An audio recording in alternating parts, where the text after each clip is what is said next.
Welcome to Living 4D with Paul Chek. Today's guest is nonviolent communications expert Wayland Myers.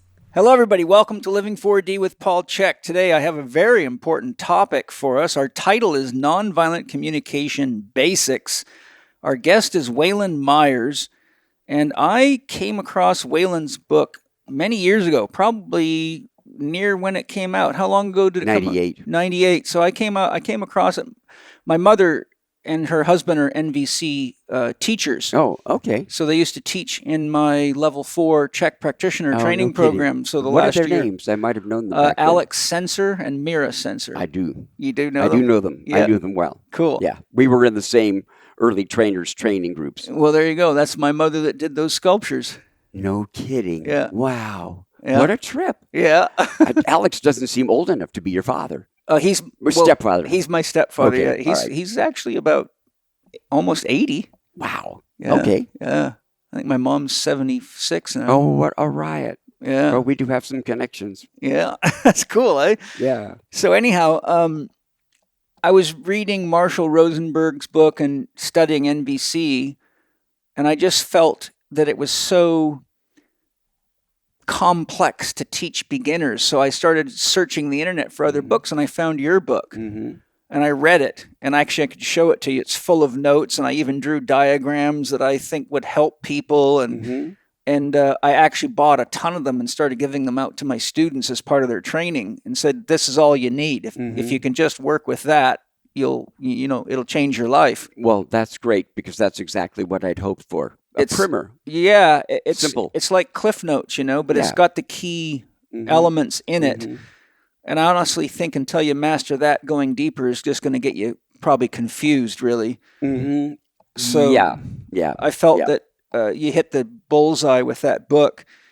And so, interestingly enough, recently I was writing something, or I was doing something for the book I'm writing. I can't remember how it came about, but I was searching for your name, and I came across something on an internet search that said you lived in San Diego. And I went, holy shit, Wayland lives in San Diego. I got to get him up here and do a podcast with him. So that's when I reached out to you. Yeah. And, you recently did a podcast with Amy Fournier, who's a long-term client and student of mine and one of my best friends. And she did a podcast with you, but she had done NVC training with us years ago, and I turned her onto your book, and so actually your podcast with her was fantastic. So if you guys really love this podcast, which I'm sure you're going to, because as Wayland's very deep and meaningful, Amy's podcast is titled "Awakening Aphrodite," and episode 72 is with Wayland. So you can also get another perspective from that conversation. And Amy's a fantastic host, so she pulls a lot of great stuff out of Wayland. Yeah, she was very good. I really enjoyed working with her. Yeah, I love Amy. I felt very good about what we produced. Yeah, no, it was fantastic. I listened to the whole thing. It was great. So Wayland, to begin with, can you describe what NVC is and how it's different than the way people normally communicate with each other? It's just people that don't know what nonviolent communication is, sure. Yeah. A lot of the customary ways that we're taught to speak to each other use forms of language, words, and such that end up producing discomfort in the other person. Yeah. So I might say something like, that was really insensitive of you to do that. Now, that's one way for me to begin talking about my discomfort, but it creates an opportunity for you to really feel uncomfortable. So language, I guess I should talk about what violent language is. It's not like yelling and screaming. It's kinds of phrasings and ways of thinking about each other and our behavior that trigger some kind of distress or hurt or disruption to the relationship. Yeah. So the violent forms usually include something like blaming the other person, taking their inventory in terms of telling them, who you think they are and what you think of their behavior. Yeah. Making demands of another person. All of these things tend to trigger discord.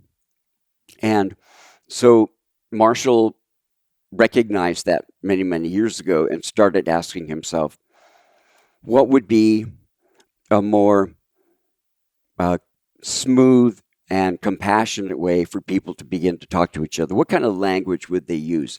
So a good deal of it has to do with becoming aware of some of the forms of speech that do cause discomfort and distress in a relationship, and trying to avoid them. Yeah. Judging, criticizing, demanding, that kind of stuff.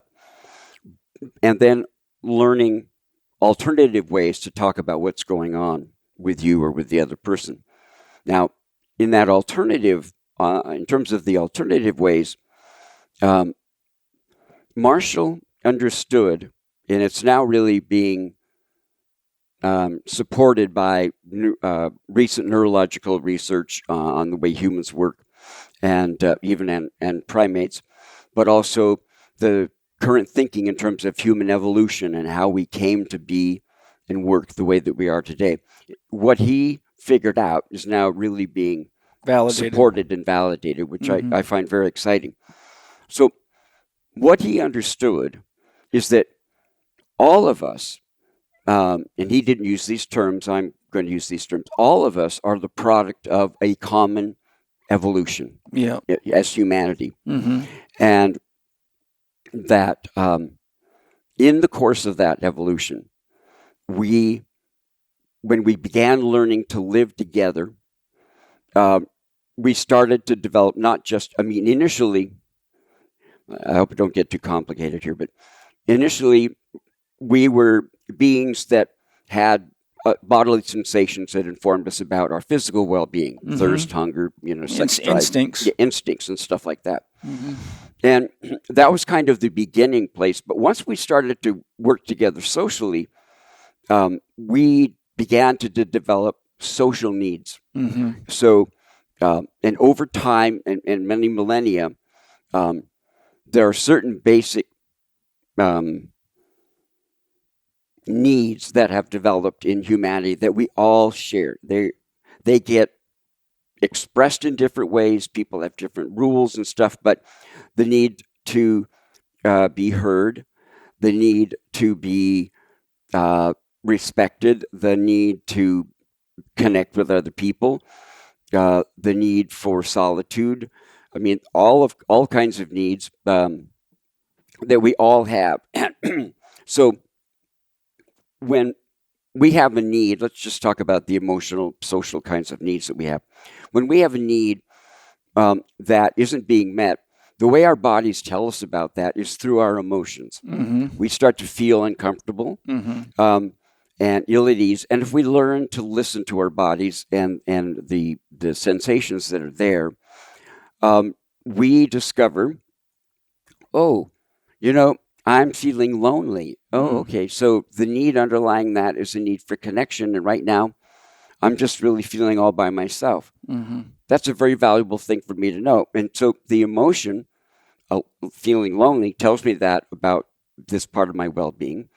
But it also provides energy and direction, impulse to try to get the need met. Yes. So he's going, all of us are trying to meet the same set package of needs that have been the result of evolution. They're the needs that we developed that were important for us to have in order for us to be successful in a group. So there's a couple of things showing up in the literature these days that I think are quite interesting. So this is a social scientist he and his group studied 60 societies, over 600,000 words from over 600 resources. And they found there are 7 cooperative behaviors that were in all of the cultures considered morally good. And these were 1, love of your family; 2, help your group; 3, return favors; 4, be brave; 5, defer to authority. Tricky. 6, be fair; 7, respect other people's property. Other people have added to that list things like and the instinct to take care of people who are ill, or women and children. Yes. So these are just embedded in us, and everything that we end up doing, all of our behavior is really just what's going on is that we're feeling some need or needs, emotions are going on, and we're acting in a way to try to get those needs met. It's on the action level, how we behave, the way we go about it, where we can get ourselves into trouble. Yeah. But if I look out, like today, here's a good example. I look out at all of the divisiveness and the anger and the blaming and the, creating camps and stuff. And it is easy for me to go, well, I think those people are blah, blah, blah, and that doesn't make any sense and blah, blah, blah. But when I remember nonviolent communication and this deep understanding that we all are operating out of the same need structure, I realize that all of the people who feel differently than I do, believe differently, who act in ways that I don't find acceptable or wouldn't tolerate, whatever, they're all trying to take care of themselves in ways that for them make sense, or it's all they know how to do. But they're trying to meet needs that are no different from mine. Right. They're looking to create more security, more predictability maybe in their lives. They have recipes in their mind for, well, you need politicians who do this and don't do that. I have found that I prefer to stay anchored in that awareness that all of us, all of the people are trying to get something really positive done. And I share that with everybody, and I may not agree with the recipes or the formulas, or the rules, or the practices, but I really get it, that there's a goodness that's at play. And so understanding that, it takes away a lot of the need to judge. And I can then sit down and go, let me find out what's happening inside that person. Yes. Let me not get hooked by the surface level in language. Let me find out what they're feeling emotionally, because as we talk about that, then I might start to get an idea of the needs down below that emotion that the person has. When I do that, people really, in general, they really like it, because I'm not judging them. I'm curious. Yes. And I'm wanting to discover. And I'm checking out what things that I come up with. I'm checking that out with them. So they pick up that my intent is a constructive, positive intent. And I try to stay away from, it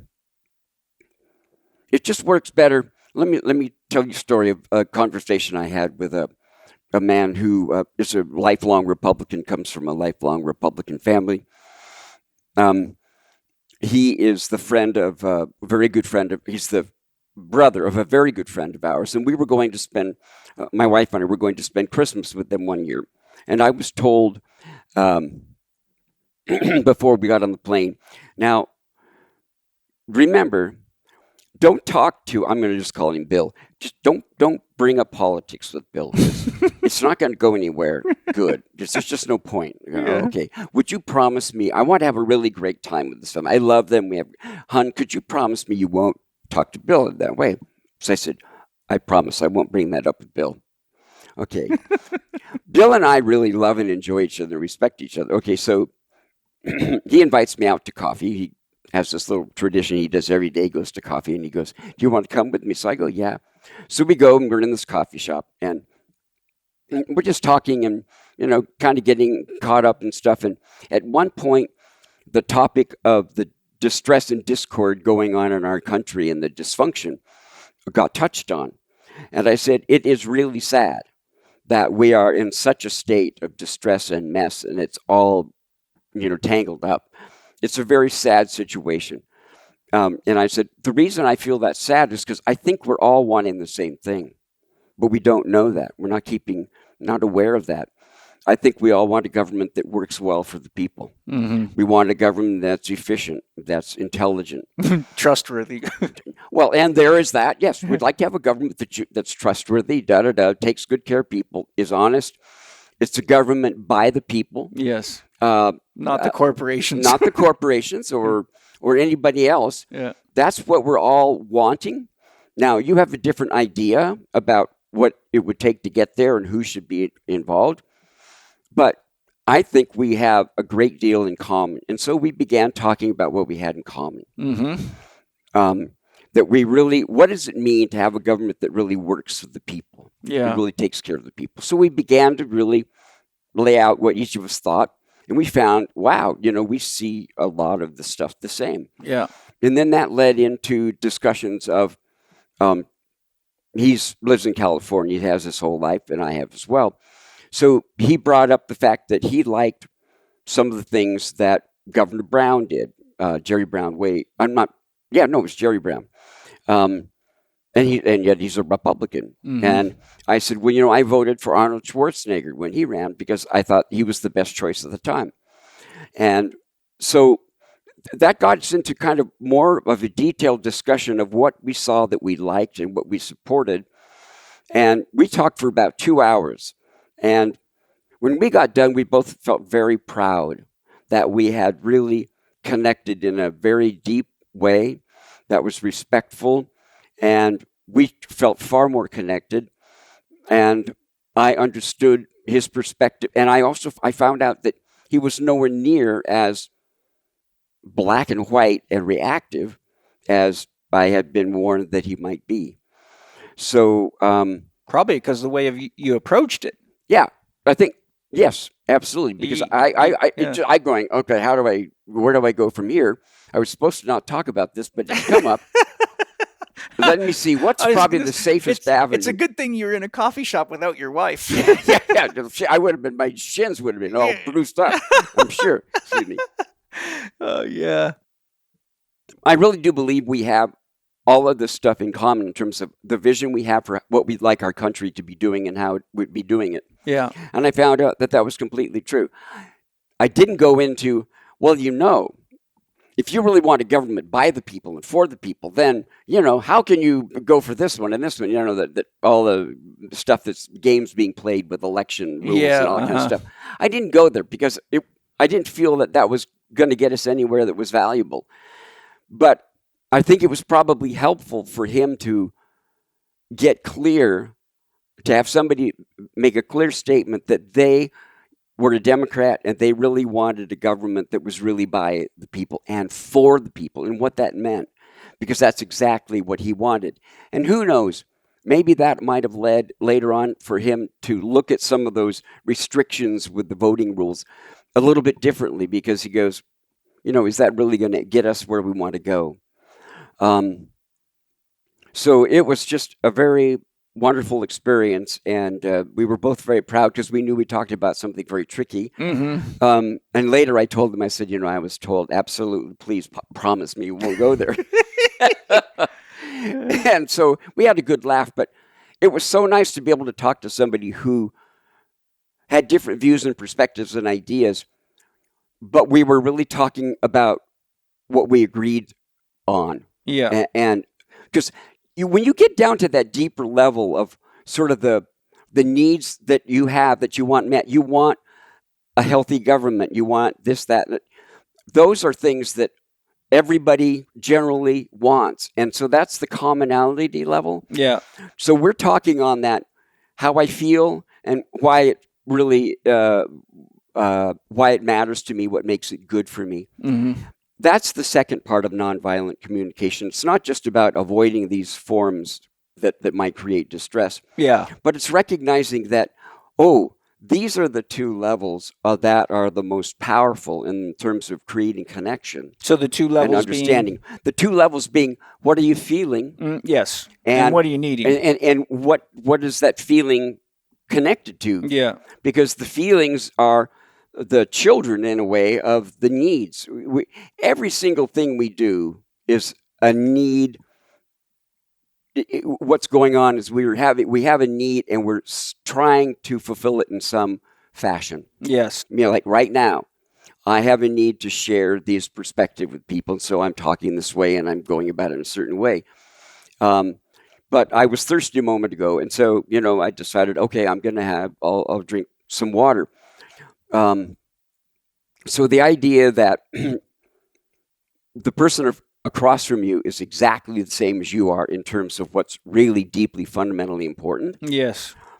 And you want to really talk at that level, and you want to talk, and the emotions are the kind of indicator lights that give you some sense of direction for what's underneath that would be good for you to address. Mm-hmm. So instead of talking at the level of action, like, I really didn't think it was very smart of you to vote for that person last time, because, and blah, blah, blah, blah, blah. If I do that, it's, I'm inviting debate. I'm activating the collective angst that everybody feels. And it's so easy for me when I'm with people who sort of have the same values I do, and to get very riled up about the other side if I'm with them. And the same is true over there. So it's like, why go there? And what I'm trying to figure out now is we need to learn to talk to each other in these constructive and connecting ways. It isn't really about, sort of debating the ideas and intellectual stuff and all that kind of, it's not at the head level. Mm-hmm. Because we've really, I think so many people have just gotten lost in the whole idea level and story level that's all at the mental level. And we're so alienated, but we need each other. I need the conservative person. I need their perspective, their wisdom, their values, their ideas, their participation.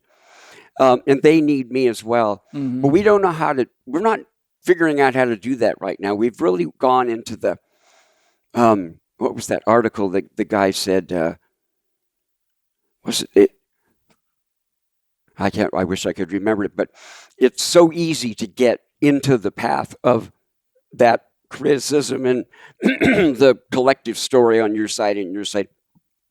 It's so easy to go that route. Mm-hmm. And I don't think people realize the cost. No, I think there's a tremendous cost to our country, health-wise, emotionally, spiritually, politically. And we need to learn how to talk to each other again and benefit. And that's the thing that I'm really working on trying to sort out now is what would that take? Mm. And what I've got so far is this thing of let's talk about what we have in common. Yeah. And get to know each other a little bit. And then maybe the next step, and I haven't tried this yet, maybe the next step would be to say, well, what can the two of us do together? Yeah. What could we do together that would feel right, that would be consistent, for both of us? So that we're trying to come to being able to take an action to try to make some kind of a difference to improve things. And that's the best I've got in terms of a way to try to create a bridge. Hi, everybody. I'm very excited to share some big news with you today. This month, anyone with an internet connection will be able to learn my holistic system of exercise and conditioning. That's because we're finally putting one of my most important advanced training programs out to the digital world. That's Integrated Movement Science Level 1, which is now available online. IMS1 includes my physiological load assessment, postural assessments, stretching and mobility assessments, how to perform corrective mobilizations, instructions on improving stability, and a huge library of exercises, all of which are game changers for any practice. The physiological load assessment alone makes a huge difference in your client results and keeps them from getting injured and progressing more naturally and fully, which results in excellent walk-around marketing for you. Whether you're just getting started in holistic health and performance, or you're looking to upskill, or you just want to stand out from the crowd, IMS1 is the advanced training you need. To get early notification of the course release and win a 10% discount at the launch, please go to the Chek Shop, that's CHEK Shop, thechekshop.com/IMS1 online. That's thechekshop.com/IMS1 online and sign up. I know you're going to love this program. I've got nothing but excellent feedback for the years I've been running it live, and it's super exciting to be able to share it with you online so you can learn at your own pace anytime, anywhere you have an internet connection. Enjoy. I think we've also lost our capacity for dialogue. When people talk normally, they're trying to drive a point home, and they have often an agenda behind what they're saying. That's right. Mm-hmm. And I've studied David Bohm quite extensively, and he has a lot of writings and lectures on dialogue. And the thing about a dialogue is you put something into the group, but you don't have any you don't try to control where it goes. Right. You don't judge it. You just say something like, well, I believe that everything that you can't see is in the implicate order, and the implicate order is our thoughts, feelings, emotions, and they get expressed as actions, which are explicate, right? Mm-hmm. Like, I can't see your thoughts, feelings, and emotions, but I can see your actions. Mm-hmm. I can see your gestures, your behaviors. Yeah.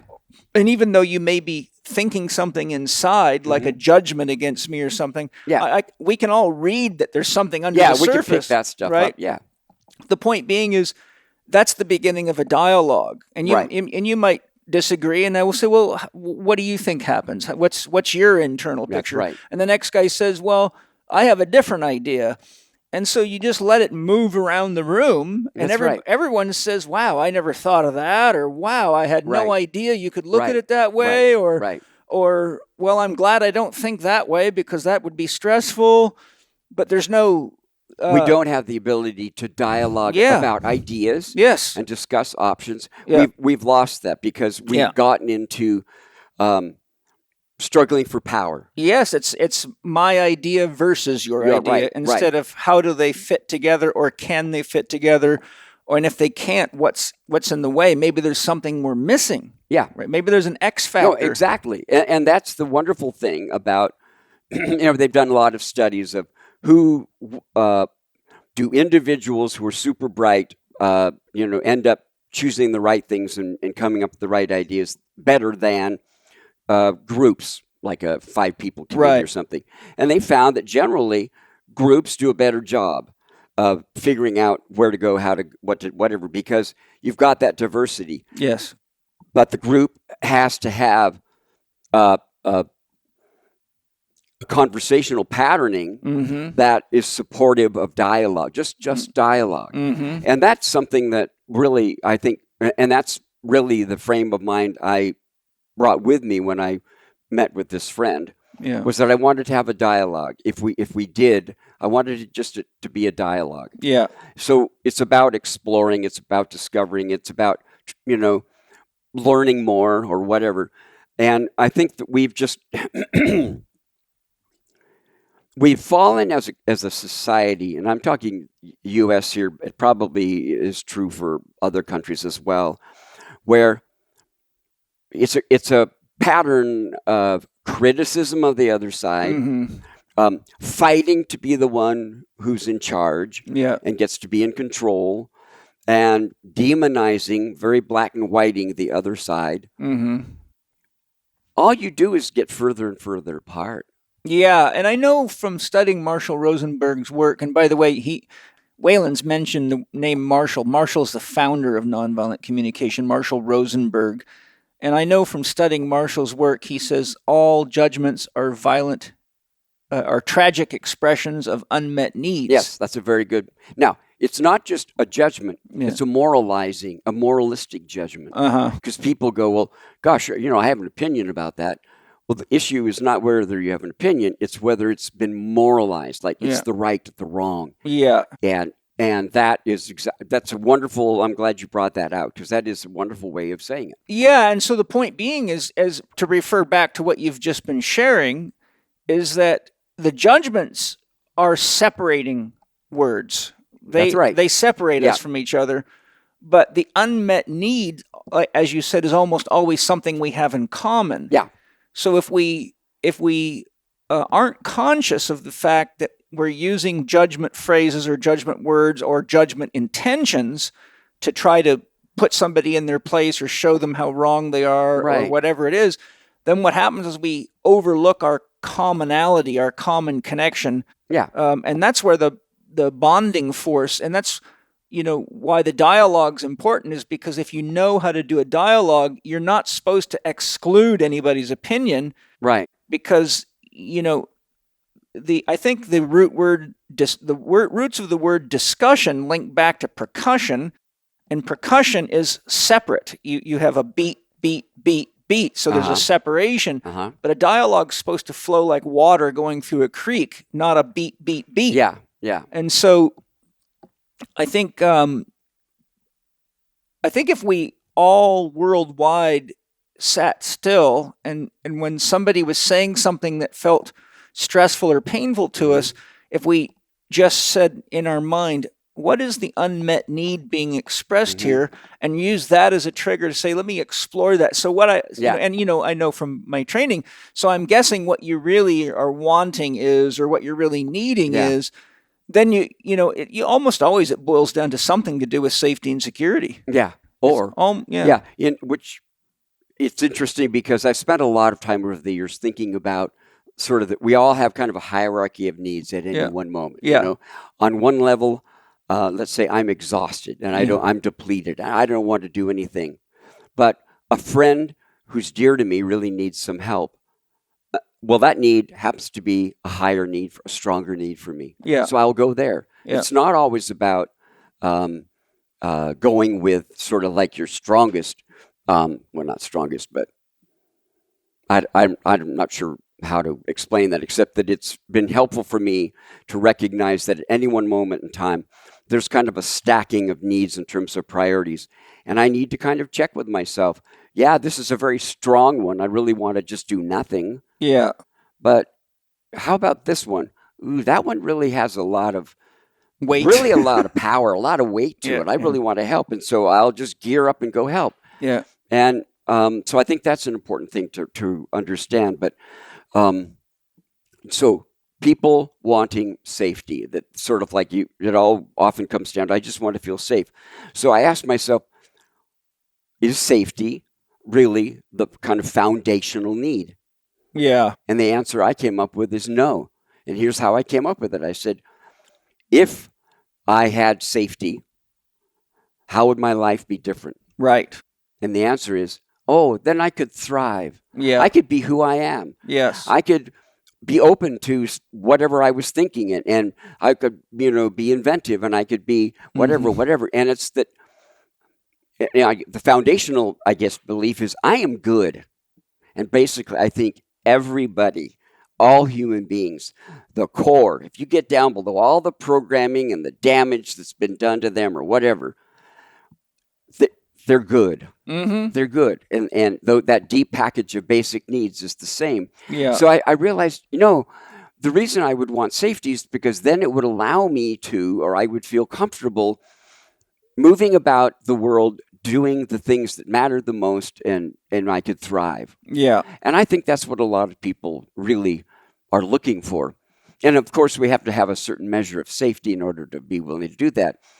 But right now, we've got a massive amount of distrust. And so that's where the difficulty comes in. But back to, judgments. I've often thought that, Marshall, when he spoke about anger, he said, when people are angry, three things are true. You probably remember this. He said, there's some important need that they have that they don't think is being met or has been met or will be met. So something really important to them is at stake. The second thing that's true is they're telling themselves some kind of a should, ought to story about that need getting met. Like, they should do that. They're supposed to act that way. They're supposed to give me that. And it's that moralized appraisal and kind of demand thinking that I have a right to this. So therefore you're bad if you don't give it to me. That's what generates the anger. So it's like looking at the situation through polarized lenses. So I look at the situation. If I take those lenses off, And I don't do the right, wrong, should, ought to. But what I look at is I go, oh, this is really important. And it's not, I don't think it's happening or will happen. And I feel really sad about that. I feel disappointed. I feel afraid. Okay, that's what I would just call the native phenomena.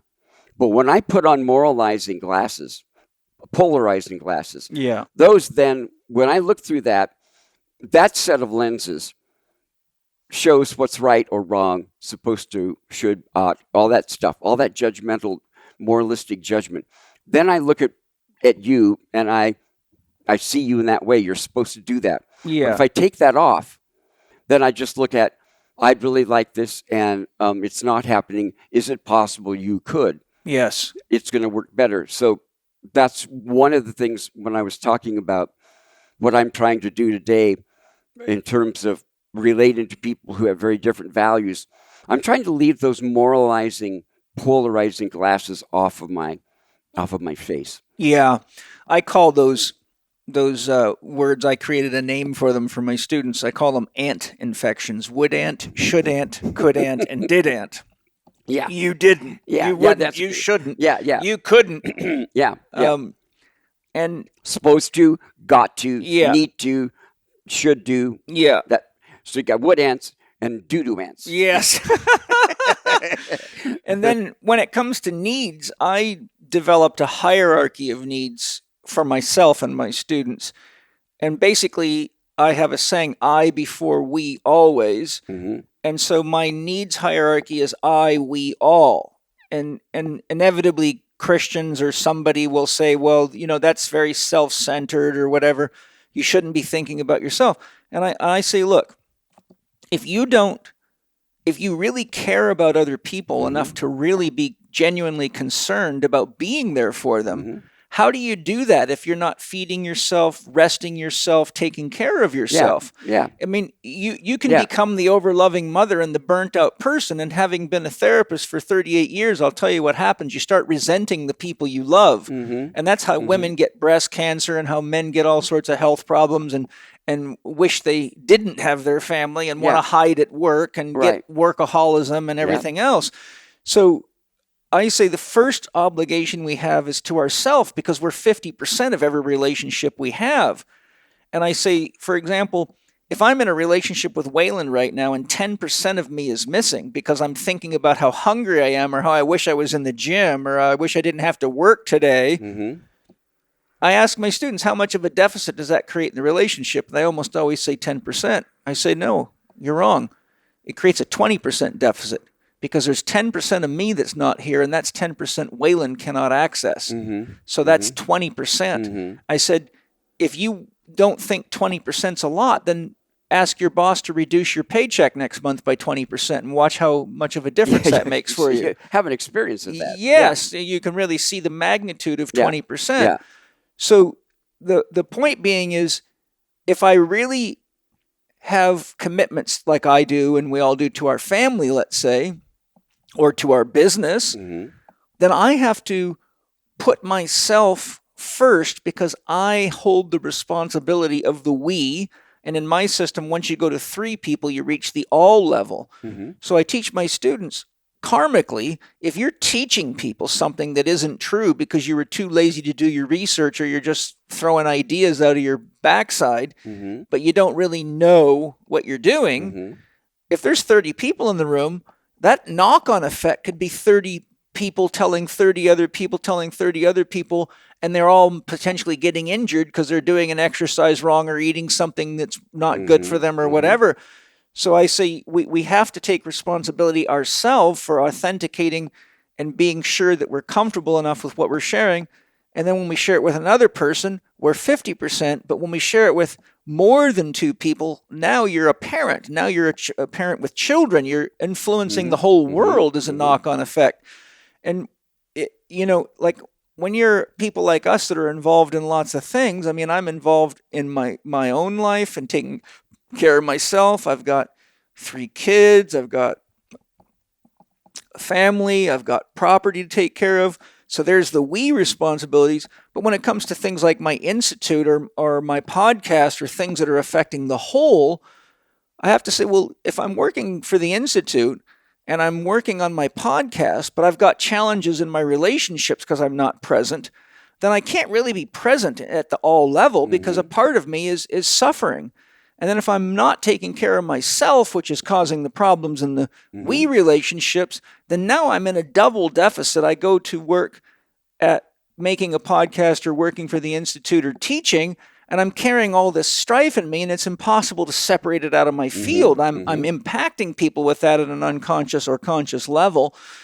Point being is I think that a lot of us have lost sense of the importance of a hierarchy of values, and many of us have been trained through religion and other systems and corporations. You do everything for the corporation. Like I was a soldier, and you don't matter. Yeah, you're expendable. Yeah. So it doesn't matter if you're tired, hungry, or whatever. You just get the job done, or someone's going to punish you. And so there you see that the all level becomes more important than the we or the I, which leads to deficits, and it leads to a lack of inspiration, motivation, commitment, follow through. Yeah. So Well, what you're talking about in my language is balance. Yes, it is balance. Balance on all those, and again, it's that we do have a hierarchy. Our needs are hierarched for us. Now, I might not have the same hierarchy you do. I may not have the need to share with thousands of others and do whatever. I do have that, but if I didn't have that, fine. But we all have the need for basic self-care. Yeah. And you got to do that because you can't help if you're not in decent shape. But you can also help when you're not in decent shape in certain situations. If I'm really, really tired, I can still be of help to my wife or to somebody. So for me, it's not a simple situation. Well, I'll tell you, you're hitting on a very important point, and that's come up with many of my students. And I say, look, here's the deal. If you have the habit of living at we, then when it comes time to really contribute to a we, you're going to be exhausted. And your contribution, for example, when Angie gave birth, it was 36 hours of intense labor, and I was there for the whole thing. Yeah. My first son's labor his mother labored for 72 hours, and I was rubbing bellies and holding bodies for 72 hours, nonstop. Wow. So that's a tough go. But my point is if I hadn't taken care of myself well enough to really be present, then I can't really be there for an emergency or a real crisis. Yeah. So yes, people do have these different hierarchies, but when they come to me as patients with all sorts of health problems, I almost always find out that they have we and all ahead of I. Yeah. And one of the things you got to do to heal is you got to reorient yourself so that you actually are committed enough to the we and the all to really be in a state of readiness, because if the shit hits the fan and you got nothing to give, then you're just a statistic is what you end up being. Yeah. And COVID is a very good example of that, because who is the ones in trouble? People with multiple comorbidities. What are most of those from? Poor diet and lifestyle practices. Almost all of those things are the long-term knock-on effect of poor diet and lifestyle practices. Point being is if more people would have taken care of themselves and just used general common sense, eat real food, move your body, rest instead of staying up all night watching junk television, spend some time doing some inner work with yourself so you're not always externalizing yourself into the world and losing touch with your needs, your instincts, then we wouldn't have had anything close to the kind of crisis. Yeah, but we're not terribly mature as that's true. That's very true. And I think we're what I would guess in some sense, some large body of us might be at developmentally, a 12 to 15-year-old age. Yeah, where there's that kind of wisdom hasn't. No, it's actually, and it's important for people like you to try to teach it. Yes, and I've looked at studies by psychologists that say the average person worldwide is developed to about the age of a 12-year-old, psychologically developed to about 12-year-old. Yeah. And I can tell you, as a guy who's written 11 books, the first thing a publisher will tell you is you need to make sure this book's not written any higher than 8th grade level or it's not going to sell. Yes. Right? I've heard 6th grade. Yeah, well, maybe it was, last time I met with a publisher was 2004 because I became my own publisher. But the point is when you look at what books get read and what books sell well, they're almost always pitched at an 8th grade or lower level. So you have to say, okay, well, that must be where people's consciousness resides, really, their aptitude. And so you're right. We have sort of a bit of a... We're a developing species, Yes. We're slowly maturing. We're not burning witches anymore. We're not having kings and serfs. We've moved past a lot of stuff, but we're a pretty messy evolver, and we're certainly not linear line. Like, oh, no. Now I'm high school. Now I'm in graduate school. Okay, I'm done. Yeah. But we are overall a whole lot better than we used to be a century ago. Yeah, well, or 2 centuries ago. So it's part of it for me is like keeping in mind that that's kind of the native state of ourselves as a collective. Yeah. And I want to do what I can to contribute to the evolution, but do I want to go around saying these people are wrong or stupid or dumb or just jerks or whatever? No, because it makes me miserable when I think like that. It's better for me to go, okay, it's just how it is. Where I have power and control is over what I choose to do, how I choose to do it. Yeah. And it matters to me to try to be of help to other people. Yeah. And that's all that I can do. Yes. And just being able to accept that. But I fully agree that the ideal is to have, taking good physical, psychic, and whatever self-care, and then, taking care of the we part. Yeah. But that's important to help people to understand and do. But we have a lot of people who don't get that. And we want to, that doesn't mean we don't try to assist in whatever ways. You have certain knowledge, skills, and have developed certain tools and things which you offer. I've got other ones, and that's what we can do. Yes. We can give it in hope. Marshall Rosenberg, I often thought of him as being like Johnny Appleseed. He went anywhere, whether he was paid, whether he was provided housing, whether he had a decent anything.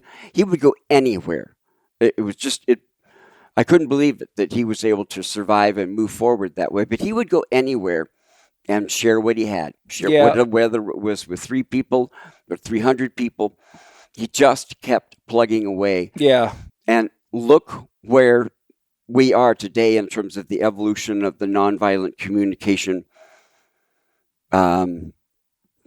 understanding and practice and all of that. Yeah. It's come a long, long way. And if you go on the internet, there's so many resources out there now. Yeah.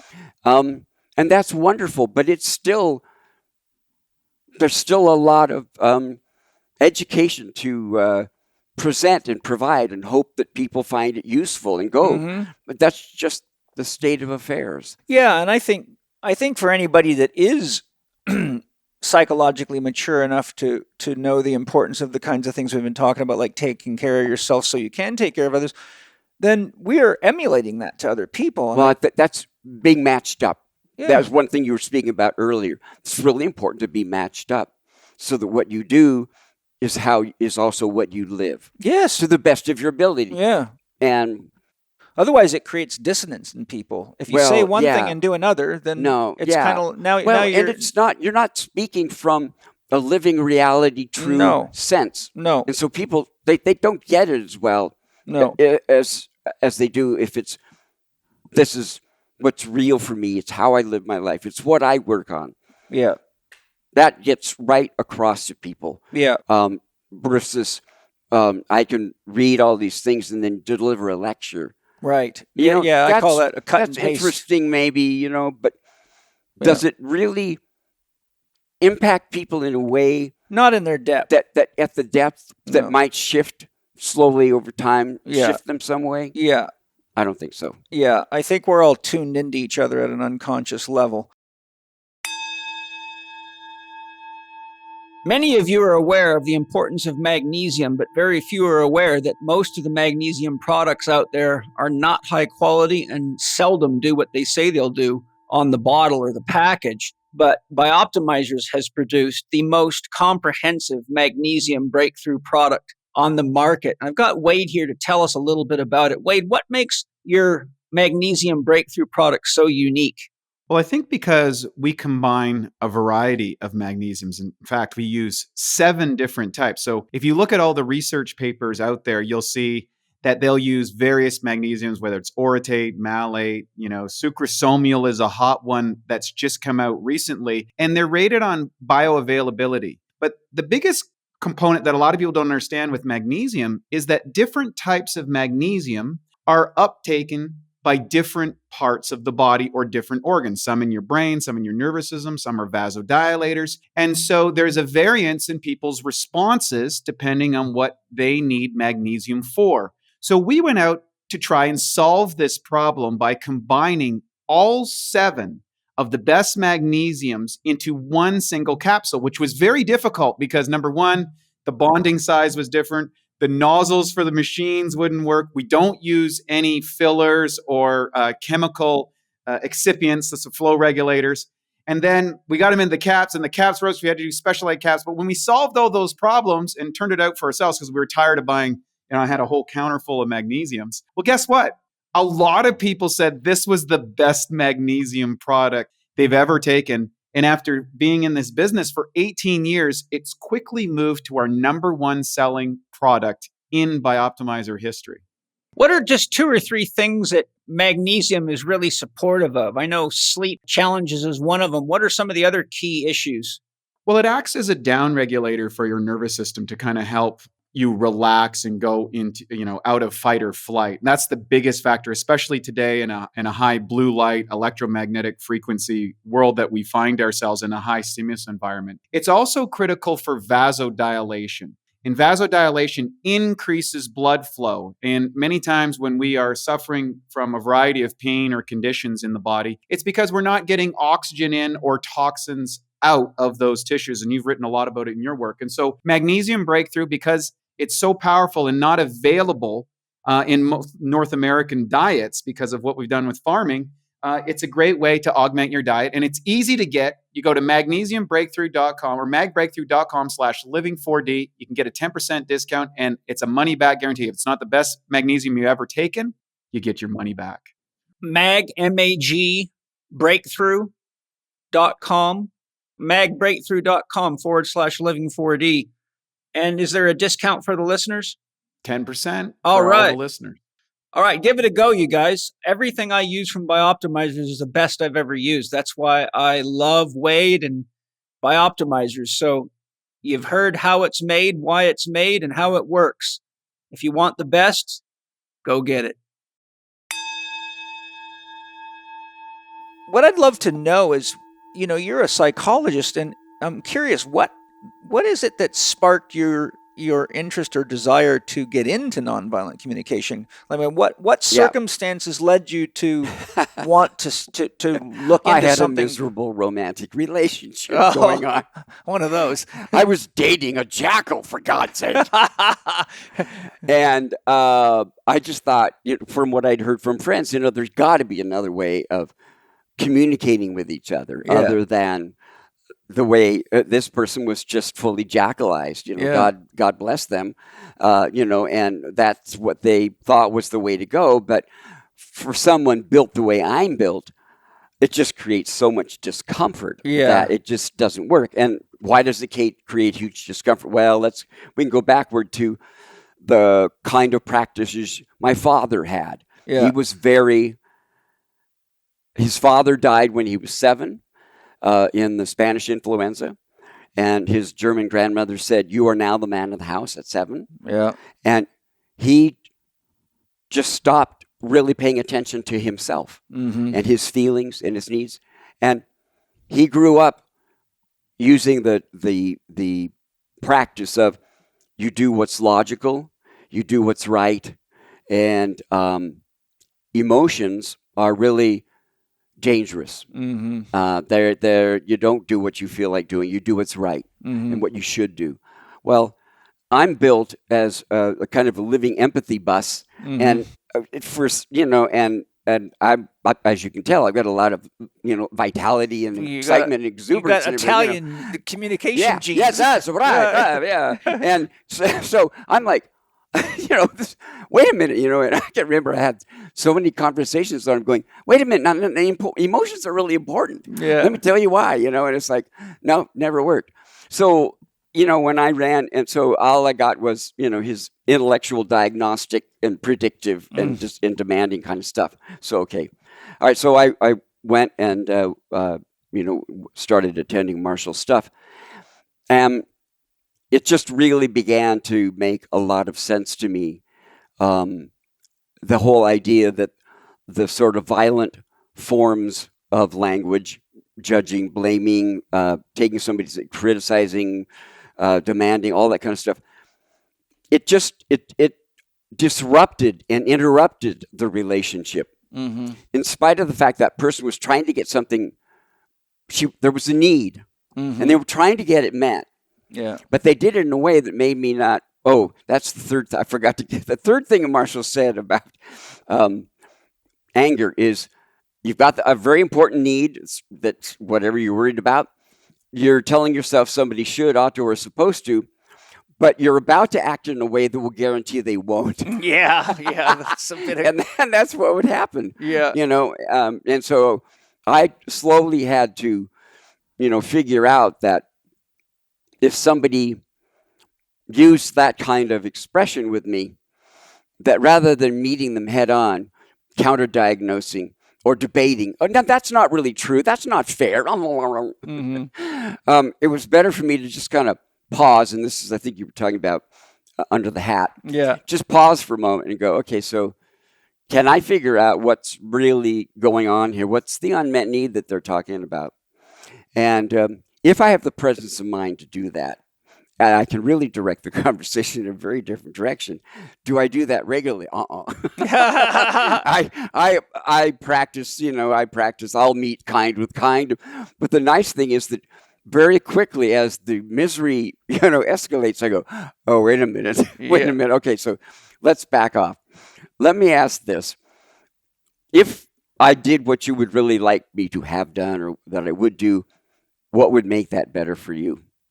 How would that be, important? And then they start to talk about why. Yeah. And then I try to, okay, so what you're really looking for is you wish that I were more diligent in managing my schedule and my time. And so things got taken care of and you didn't have to worry about it, because did it get taken care of or not?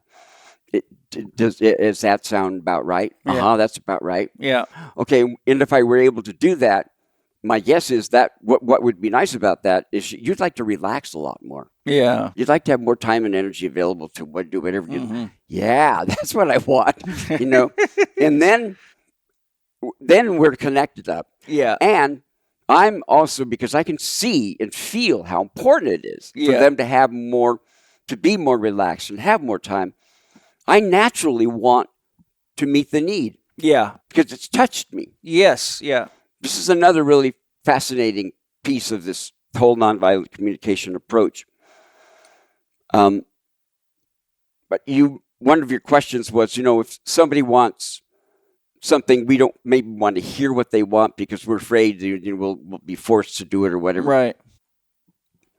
Let me just tell you a story. So my wife founded a book club like 40 years ago, and she and another friend.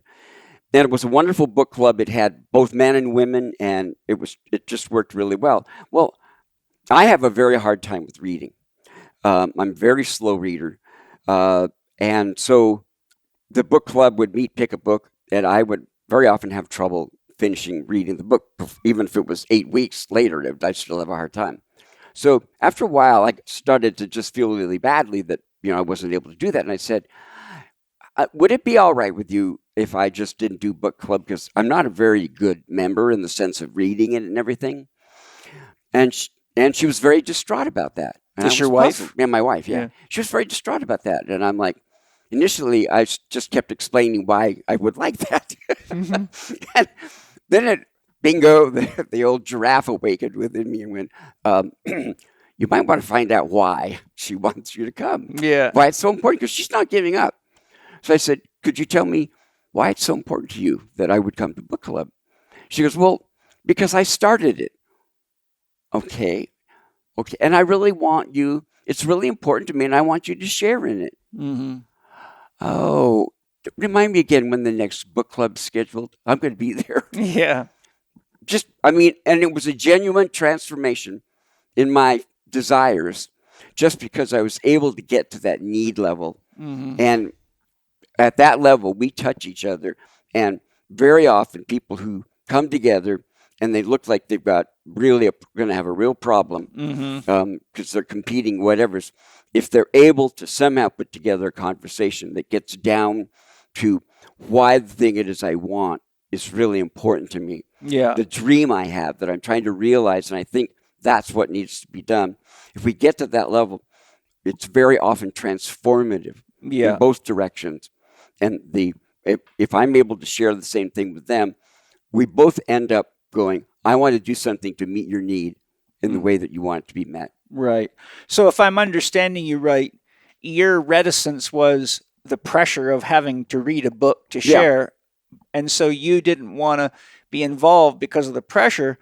But if I interpreted you correctly, what she was saying is she doesn't really care whether you read the book. She just wanted you to be there. That's right, because it was really a special thing for her that has been such a part of her life. Yeah. She was very proud of and really enjoyed. And when I was able to participate, she really liked what I offered. Good. So I'm like, oh, wow, now I really want to come. And she's like, you do? Yeah. I go, yeah, I really do. I'm really glad and it happens. It's happened over and over in our relationship that if I disrupt the jackal dance in my own head and the jackal behavior and ask myself, okay, what is she probably feeling? What might it be related to? And start to try to find that out. Yeah. It's amazing the shifts that take place. And we talked in email about the fact that our societal training and how to talk to each other and how to express ourselves and is often the first thing we start doing. And there's no nonviolent communication anywhere in the room or in the neighborhood. Yeah. It's just like, yeah.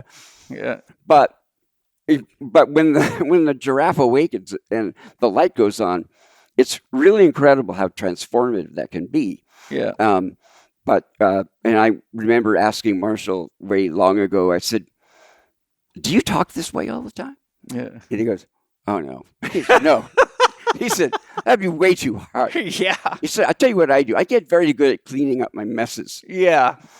That's the way I look at it, because one of the things that people in my book, they go, well, gee, I guess I have to follow. There's this formula that you talk about what it is that's happened that you're reacting to, what your feeling is, what your need is underneath the feeling, and then what you'd like right at that moment. And they think, oh, I need to talk in that format all the time. Yeah. Well, that's pretty annoying to most people. It is, yeah. So, especially if they know you really well. Yeah, that's right. And they know you're doing that, aren't you? You're doing that. You're messing with me. Yeah, you're messing with me. That's right. Don't try to pull that nonviolent communication bullshit with me. Yeah, exactly. I had, and I say it in my book, in the beginning I did exactly that. And I started hearing the message, can't you just talk normal? Yeah. So what I learned was that what mattered, that those were 4 pieces of information that it was important for me to look for. Yeah. And to try to make those the focus of the conversation. Yeah. Rather than any diagnoses or judgments or demands or whatever criticisms. Yeah. But to really, first of all, I really want to know what it is that you're reacting to, what's happened. Yeah. And then I'd like to know what kinds of feelings are triggered. Yeah. And then I'd like to, and I usually have to help people get to this next part. Where are those feelings coming from? What is it that didn't happen that you wanted to have happen? And why is it important? And to try to get that out. Then the last piece is, is there something they might like from me right now? And so I might end up by saying, okay, is there anything that you would like me to do right now that would be helpful? Or could you tell me, I'd really like to know how you're feeling when you hear what I've said. Yes. Just let's talk. So that's the fourth piece. But the idea being, those are the topic areas that I want to learn something about and focus on rather than the diagnostic stuff. That has saved my bacon. So I just go about life normal, talking normal, and knowing that. But there are times when I know, okay, this is going to be really challenging. So I do intentionally start out with the dream, the 4 pieces of information, and all that kind of stuff, because I want. You put your tool belt on. Yeah, I want to set the tone and the ground and the frame. Yeah. We're not going to diagnose you. That's not part of what we're going to do here is this. Yeah. And people just really respond wonderfully when I'm able to do that. And that's why I'm so eager to try to help people understand that and learn how to do that as well, that those are really valuable pieces of information, and that's a good thing to be sharing and to be hearing and learning about. And anyway, but it's not a simple magical practice. No, it isn't. Yeah. Wayland, it's a very important conversation we're having, but there's some words that have come up a couple of times, which I think we should elaborate on. But before we elaborate on them, I'm going to bring up a concept that I created for my life and my students, which is the pain teacher. Mm-hmm. So I know that when the pain teacher shows up, I got to switch to NVC, right? It's like, right. This isn't going out very well. Yeah. She misunderstood me, or they didn't get me, or they thought I was being mean. I was being a jerk. But that wasn't my intention. So I gotta do some giraffe work. So the key point is, you're right. NVC is a total different language, and it can, for people that like family members, it can feel like you're toying with them. So it's easier just to speak normal. But I think if we orient ourselves to paying attention to what's the need behind what's being said, instead of letting ourselves get triggered and having the pain teacher show up with its pitchfork, we say, okay, I can see this is not moving. It's not. We're losing our connection. Yeah, I'll often say, I think we're going someplace we really don't want to go. Right. Where it's just, so let me back up and try something different. And I always have struggled with the formulation that nonviolent communication is a way of speaking, because I don't believe it really is. I think it's an orientation. I'm orienting and looking at certain things in a certain way based on a certain understanding and belief about human beings' work and how they work. And there are key topics to focus on. There are specific kinds of ways of talking that are good to avoid. Yeah. So it's not really a way of talking. I think it's a way of connecting. It is I've always found myself for years going back to saying it's a place from which you live. Mm-hmm. It's an orientation. It's an attitude. Yeah. And that place is one where you're really focused on essentially getting down to identifying the needs that are motivating the behavior and trying to have a conversation at that level. Yeah. And you're understanding that this person over here is not filled with ill will. They may have very miserable tactics that they're using that are very hard for you. Yeah. But they're coming. There is a motivation in them that you can understand if you find it. Yeah. I think if I was to look at it from the language of chemistry, that nonviolent communication would be a catalyst. A catalyst is something that creates a change, Well, but does not yeah. lose its own identity. It's a catalyst for connection. I Yeah. would say that it creates the two solutions Yeah. blend and bond and Yeah, new molecules. but it are doesn't made. lose itself in the process. No. Yeah, it's an approach to communicating and an understanding and a faith in other people. Yes. So what I'd like to do, because we've used these words, and I'm sure people are going, "What the hell does he mean by jackling? And what is a giraffe?" So yes. the three some of the tools that I found most helpful when I went through NVC training, and I use them with clients a lot because it makes it more fun. And I have the puppets. I have the jackal puppet, the giraffe puppet, the hand puppet, and I have a hat that I saved specifically for going under the hat. So why don't you explain the three features of the jackal, the giraffe, and the hat for people? Because I think anyone can use those just listening to the podcast. Yeah. Marshall came up with those as labels for different ways of, the jackal and giraffe, for different ways of going about communicating. So let's just, to make it very simple, jackal is the language of blame, should, judge, demand, da-da-da-da-da. I call it jackling off. Yes. Well, that's very good. Jackling off. I jackled off all over you. I'm sorry about that. Let me see if I can help clean up. Yes. Get over here, Jerry Giraffe. Yes. And giraffe, he chose as the symbol of the nonviolent sort of understanding and weighing of going about communicating. And one of the things that attracted him to giraffes is that they have the largest heart of a land mammal. Yes. Of a land mammal. Mm-hmm. They have very long necks. Yeah. So they see the distance. They look at the long view. Yes. And that's part of when I'm talking to this family member who's a very diligent Republican, I'm thinking of the long view, which is the long view is, I know we have a whole lot in common and I want to get there. Yeah. I'm not getting stuck in the momentary whatever. He happens to be a very nice, compassionate man, and that makes it very easy, or made it easier. And he loved me and respected me. So, that all made it a lot easier. But the bottom line is, I think that the idea that I had of starting with what do we have in common and going from there would work in a lot of situations, very, very many situations. But back to giraffe. So the reason I wrote my book is that Marshall hadn't written a book up to that point. And I said, Marshall, you need to have a book. And he was like you, too busy out on the road spreading it. Yeah. And I said, okay, I'm going to do what I can to create a primer. And the first version, I called it A Primer in Nonviolent Communication. Because I felt that the core pieces needed to be out there for people.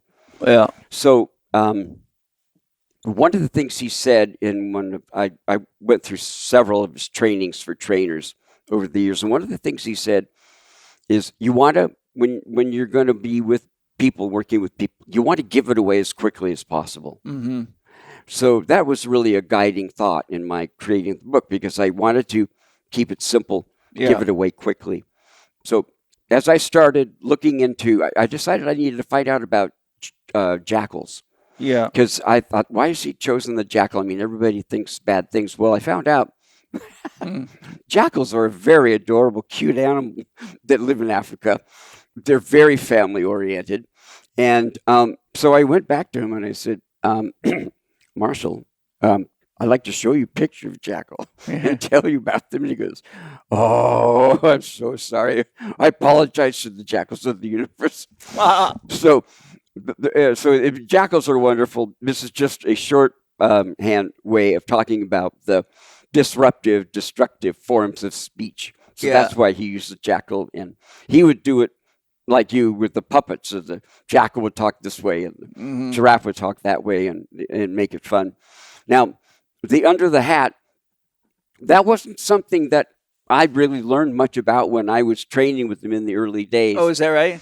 But I think what that was is where you have been triggered, and you give yourself a moment, and you go inside and you work on what's going on in you. Yeah. Give yourself some empathy, maybe clarify what's been triggered, why it's been triggered, and just sort of help yourself calm down. I don't know. Yeah, well, the way I was taught by my mother is that you go under the hat and you give all your judgments under the hat instead of to the person. Oh, okay. So that's good. This asshole, Jesus Christ, blah blah blah. I can't blah. believe anybody would be this stupid. Yes, and so, gullible. but you don't express that. Okay, that's good. You discharge it inside of yourself, and so that you can then feel like you've released it, but then you can try to switch to giraffe mode. Yeah. Well, and here's the nice thing about that.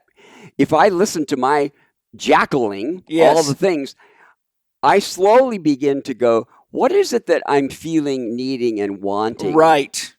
So I can kind of get down to that reconnected place and just let the insanity talk just sort of go through its thing, but learn from it. Yeah. I want to tell people, too, because I think this is important.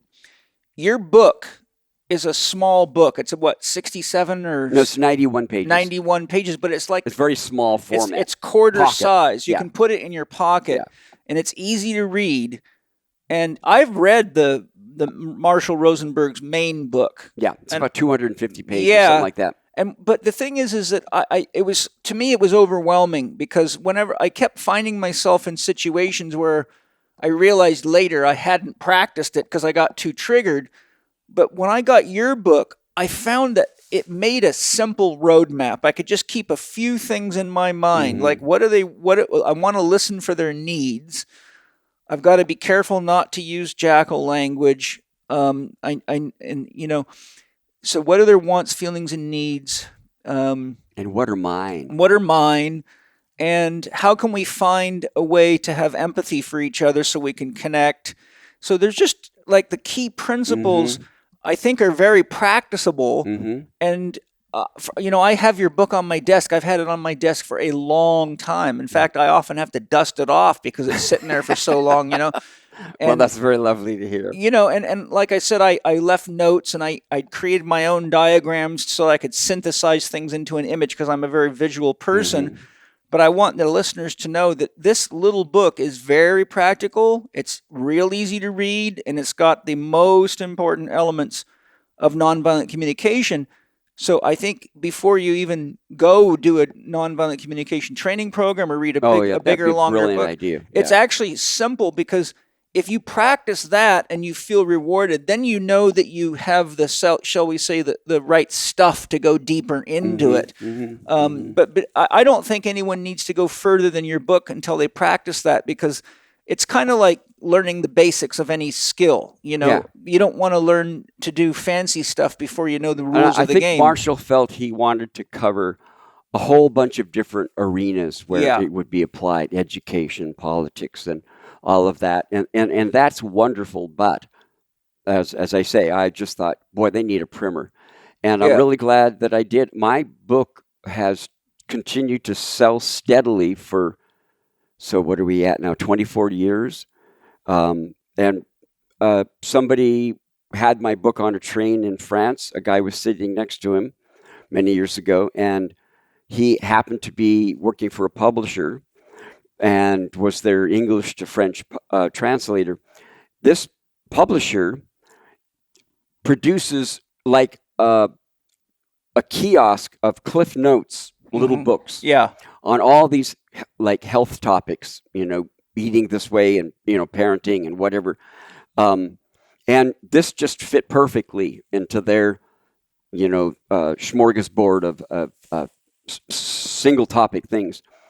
And that book is sold, I think now I'm over, between U.S. and over there, I'm probably near 150,000 copies. Yeah, that's great. Which is really rewarding to me, because most nonfiction things just peter out after a number of years. But it's because it has a relevance and a hardness to it that I think keeps it alive. Yeah, 90% of books in the world go out of print after the first print run.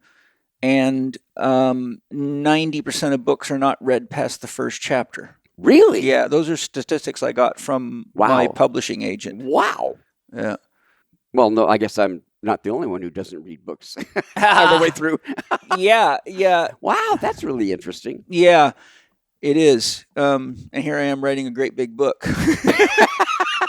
Well. Yeah, I'm writing a big book, but it's meant to be for the people that really are committed to spiritual growth. But I'm writing a beginner's guide, which will be more like your book, so that people can say, yeah, well, if I like this, then I'll read the big book. Yeah. So that's brilliant. I'm writing a Dr. Seuss kind of version of it. Oh, how fun. Yeah, and then a workbook.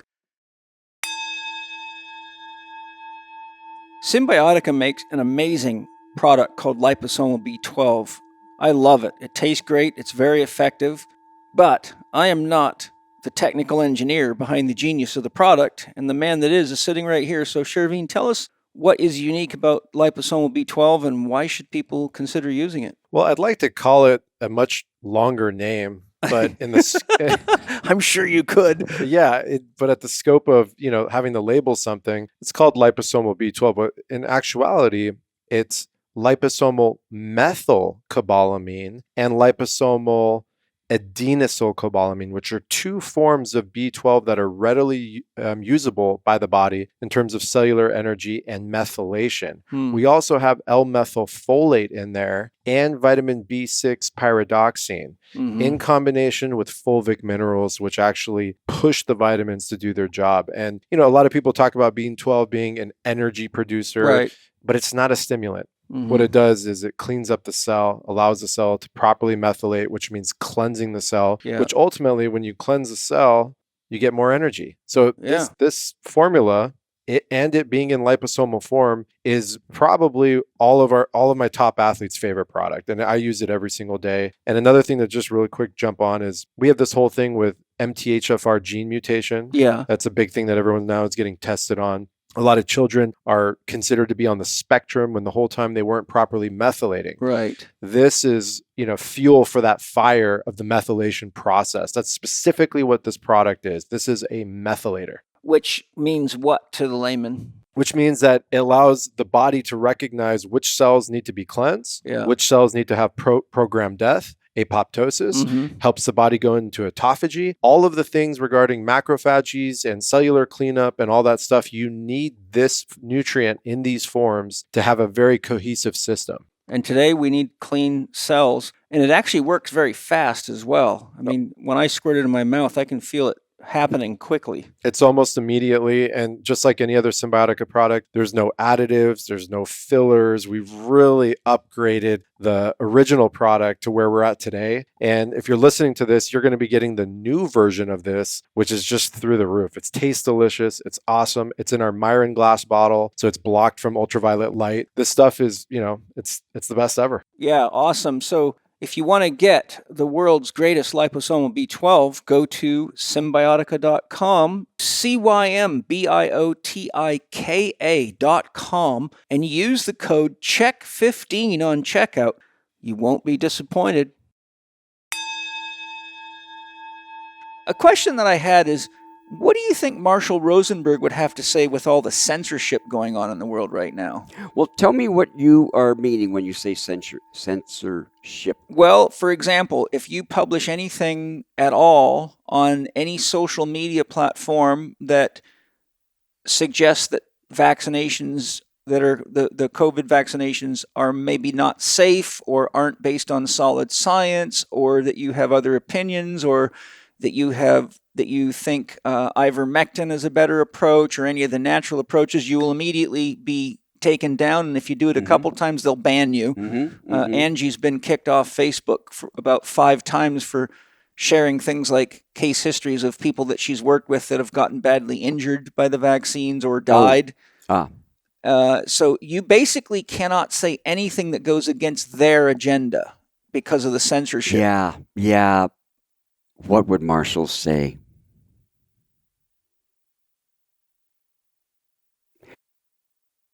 It's a really challenging issue, I think, because of the nature of it. The condition that's being treated, the virus thing, it's global in scale. Yeah. That it's gigantic, so it affects billions of people. It started out, and we didn't know, the scientific community didn't know hardly anything about it, and So they've been researching, and learning. Like initially, it didn't seem like masks were valuable, and then the research showed something different. So there's a completely evolving sort of discovery process about how this whole thing works. Yeah. And then you've got, because it's such a broad scale, you've got governments being afraid of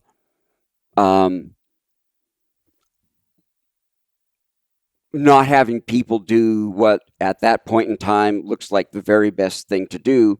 So then they come in with these constrictions and restrictions. If anything is, way in their mind, way out of the science realm. So they're working from a place of fear that people's well-being is not going to be helped.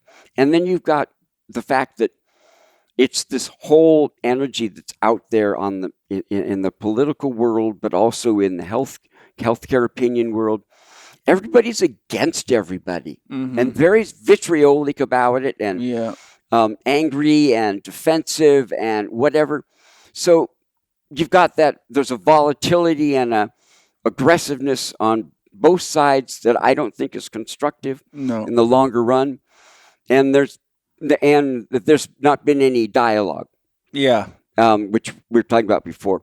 My guess would be, and this is a complete guess, and probably it's just because I'm projecting the way I feel about it, that it's really sad. It's not sad that we have such different perspectives, but I guess for me that the intensity of defensiveness and aggression over the other one that's going both ways.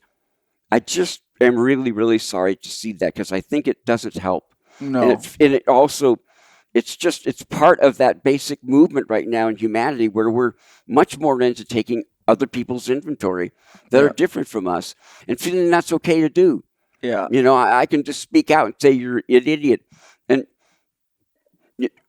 from a big picture human evolution perspective, I think we've been in for a while here, a period of time when, for whatever reason, the shadow sides of humanity have been showing up. Yes. So all the bigotry and all the anger and all the judgmentalness that were going on silently, Donald Trump really created a great sort of inspirational platform for letting that stuff out.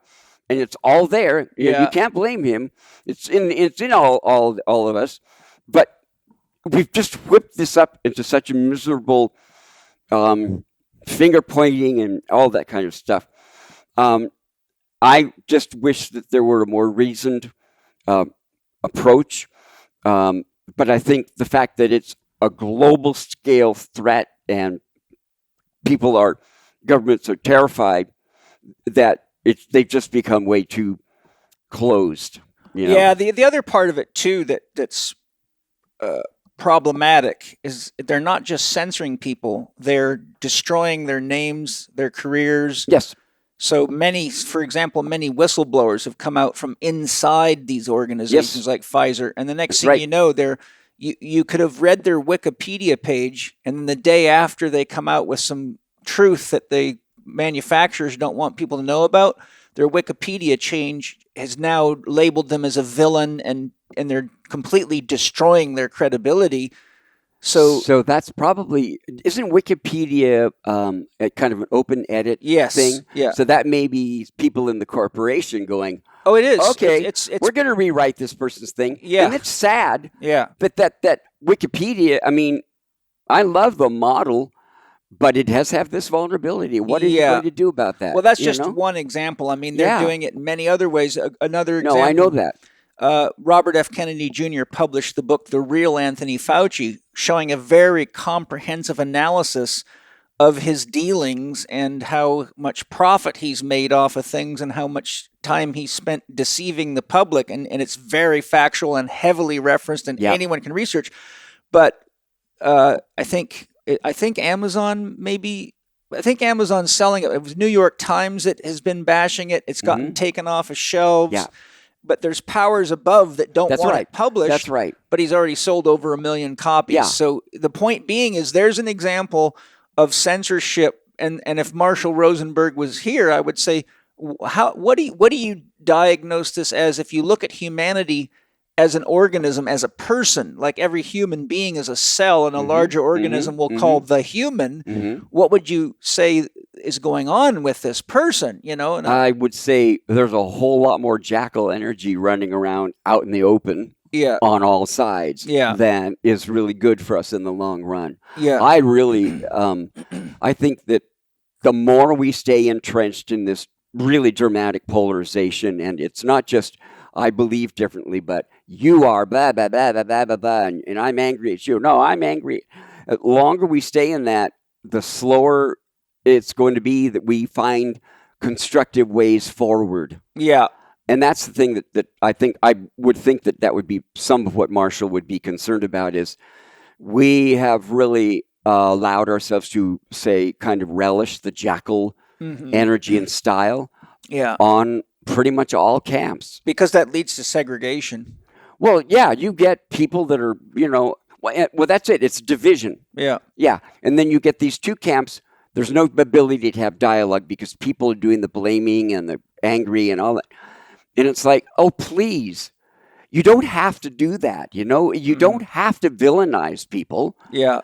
You get to say what your truth is. Yeah. And again, I think that the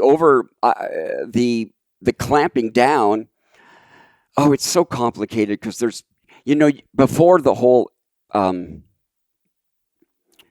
pandemic debate and all that kind of stuff and the censorship going on there, before that was going on, you've had for, God, I don't know, maybe 7 or 8 years, you've had Russians and probably Chinese, I don't know, but I know for sure that it's been demonstrated utilizing the internet to feed and create propaganda, stuff, this resentment, and fuel it and everything. And they've chosen, actually, one of the areas they chose to specifically target was the anti-vax people. Yeah. To just feed into that and awaken all that. So you've already got a long-term effort that's been going on to create this kind of massive angry division and distrust and everything. And then you bring in so now it gets even magnified more because now we're not just debating over who's a good politician or not, but now we're debating over life and death stuff. Yeah, absolutely. And so people are even more crazy. And I just feel really, really sad that we're going that way. And I would like it, if I were sitting with somebody that was anti-vax, I would like to see what it would be like if I could have the kind of conversation with them that I had with this man who was, the Republican. Yeah. Because I know we have a whole lot in common. And I don't like draconian stuff, but I also don't like when there's massive misinformation, which was what was going on back politically. And you can't figure out which is which. No, that's part of the strategy. It's a classic brainwashing strategy. I've studied it extensively. But I don't think we'll solve that one right now. No. But I was just curious because because as from the perspective of communication, it's very violent to censor people. And it's also very dangerous because it destroys diversity. That's right. And so what happens... We need to work together. Yeah, diversity is stability. And so censorship is like monocropping. And I got 1,000 books in here showing you how that destroys the soil and the environment. It's been very, very well done, yeah. And so, which is a great setup for my next question. Empathy is a very important component of nonviolent communication. And I think when we're jackling, and in general, the psychological structure of most people in the world today, we haven't been taught about empathy, how to use empathy, the power of empathy. So I'd love it if you could talk about how we can use empathy as a mode of better communication and being more nonviolent in our communication. Because ultimately, one of the things that people do when they don't feel heard is they keep saying the same thing over and over and over and over again. Right. Yeah. And so people get pissed off. God damn it, I'm tired of hearing you say that. Or, worse. But the reality is people repeat themselves until they feel heard. And empathy, I think, is a key tool for that connection so that someone feels heard. So can you elaborate a bit on why and how to go about using empathy? I think there are two things that come to mind. One is probably the first need that people have in a dialogue situation is to be heard. Yeah. Okay, but there's a second part. And Oprah Winfrey, I read a quote many years ago of something, and she said essentially, it's not just to be heard, but then to know that what you heard matters to you. Yes, yeah. So I can parrot back and say, well, that's what you said. But then, do you know whether that matters to me, that you feel that way? Do I care? Do I, So I think it's important to understand it's not just a matter of hearing, but people want to have it matter to the other person. And matter means probably translates into I respect it. Yeah. I don't, belittle you. I don't whatever. I take you seriously. I assume that you're coming from a place of goodwill. And so, you and what you think is important to me. I care about it. So now okay, first of all, human evolution has constructed a brain that is designed for social interaction. Yeah. We have motor cortex things going on. And so we're wired to be able to empathize. Yeah. Because is incredibly important in terms of keeping a group together and making it work well. That's the basis of mirror neurons. Yeah, that's right. Yeah. That's what mirror neurons. Yeah, motor neuron. We got the wrong term, I think, there. Yeah. Mirror neurons. And so I think we interrupt ourselves from being able to do that when we put ourselves in that, when we put the polarizing glasses on and look at a person and a situation in terms of good, bad, right, wrong, shoulds, reasonable, unreasonable, all that moralistic diagnostic stuff. Just we create a noise that really, I think, disrupts our ability to empathize. So that's where understanding that what you have said, I may be triggered by, and I'll go under the hat and do my internal self cleanup, settle downward. Detox, yeah. Release. Don't catch and release. Yeah. Or actually catch yourself before you do it and then release it. But then refocusing on what is this? It's those four pieces. What is this person reacting to? Sort of what's the subject? What are the feelings? What do I think they are? And where are those feelings coming from? So it's a matter of going, I'm going to try to find out what's going on in them rather than telling them what I think of them or their ideas. Yeah. So what's going on? What are you thinking about? Oh, well, because I thought blah, blah, blah, remembering blah, blah. Oh, okay. And it sounds like that was something that you really didn't feel comfortable with. Well, what was wrong with it for you? How would you like to have seen it to be different? What would have made that better for you? Why would that have been a more satisfying thing? I'm now wanting to get to know you. I'm looking at what's going on inside of you and trying to understand it. And you're getting a feeling that I'm more curious than judgmental. Yes. And when I hear these deeper elements of what's going on in you, I naturally am touched. And you can see it. You can feel it. And that's I'm not only heard, but I find out it matters to the other person. That's where the connection happens. That's the only way a connection happens that I know of. Yeah. Is when you do that. I think, I'm your classic alpha male type. I have been all my life. And, I work with the greatest athletes in the world and badasses, of all types, from motocross racers to ex-gamers to kickboxers to you name it. I mean, some of the baddest dudes on the planet have been right in this room. Some of the most expert jackal people are. Yeah. And so what I'm leading to, though, is, and I think this is not just a Western thing. I think this is a worldwide thing, because this is very strong in Australia. It's very strong in Latin countries. And I think that males have an inherent sense that being empathetic is a sign of weakness. I believe that is a common part of our culture.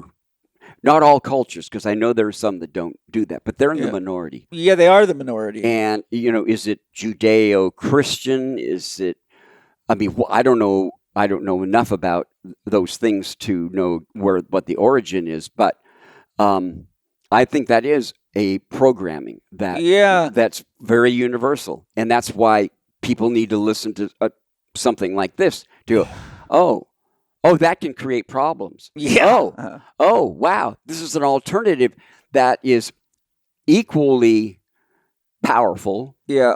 It's a different way of having power. Yeah. And it's productive. Yeah. It produces something so males enjoy having a sense of power and productivity and generativity. And wow, this way of listening isn't actually a form of weakness, because I'm not sympathizing and patting the person on the back, and I'm not like agreeing with them.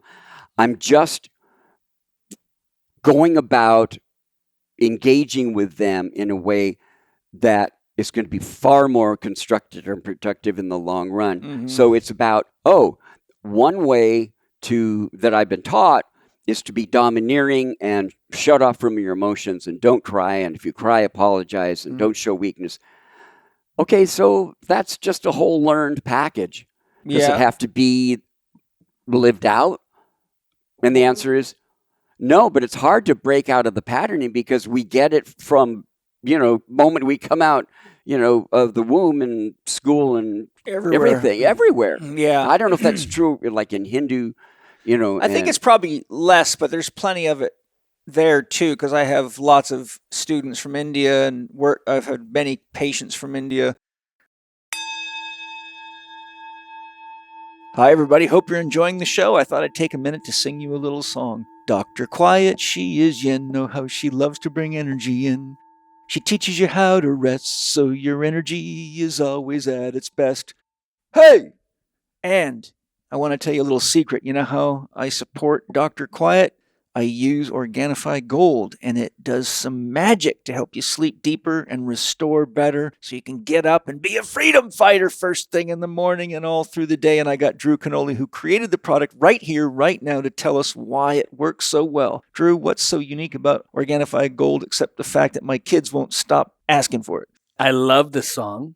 Thank you. And I think if we were DJing this, we would do Reishi. Because Reishi, full spectrum, 8-to-1, beta glucans, knock you out. The queen of mushrooms. Reishi is one of the most powerful things we can put in our body, especially at night. Helps restore, revitalize. Great for the liver. Yes. So while we sleep, not only are we restoring and repairing the cells, but we're detoxing in the most effective way possible. Yes. And it doesn't have to taste bad. In fact, it could be something you crave. Yeah. And that's Organifi Gold. It tastes like autumn had a baby with a marshmallow. Every time I have it, it just knocks me out. I've literally tracked it with my Whoop, my Oura Ring, and it adds another hour to an hour and a half of deep sleep. That's great. REM and deep every single night. You know what's also really cool? Reishi is a wise man.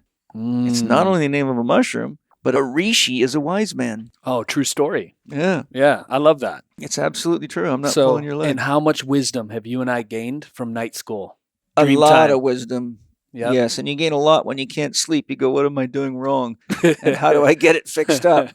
So, hey, one time when I was visiting you at your house, you made me a Organifi Gold as a hot tea, and I'd never realized you could make it hot. It's the best way. And I was like blown away. I'm like, wow, this is incredibly good. It tastes like dessert. Mm-hmm. But unlike most sweet things, if you take sweet stuff at night, you can't sleep very well, and it jacks you up. But this stuff was just so relaxing and so amazing. I was like, wow, this is incredible. And I know you're allergic to coconut. Yeah. Right? So, but what I like to do, and this is when I'm being bad, you see, there's a much bigger cannoli than the cannoli you see today. I would eat ice cream and all kinds of comfort food because I'm from Michigan. But one thing that put my cravings in check, I take a little cocoa whip. Yeah. I put it on top of this that's golden nice. tea. Okay. It is the best drink at night you could ever have. It's amazing. Yeah.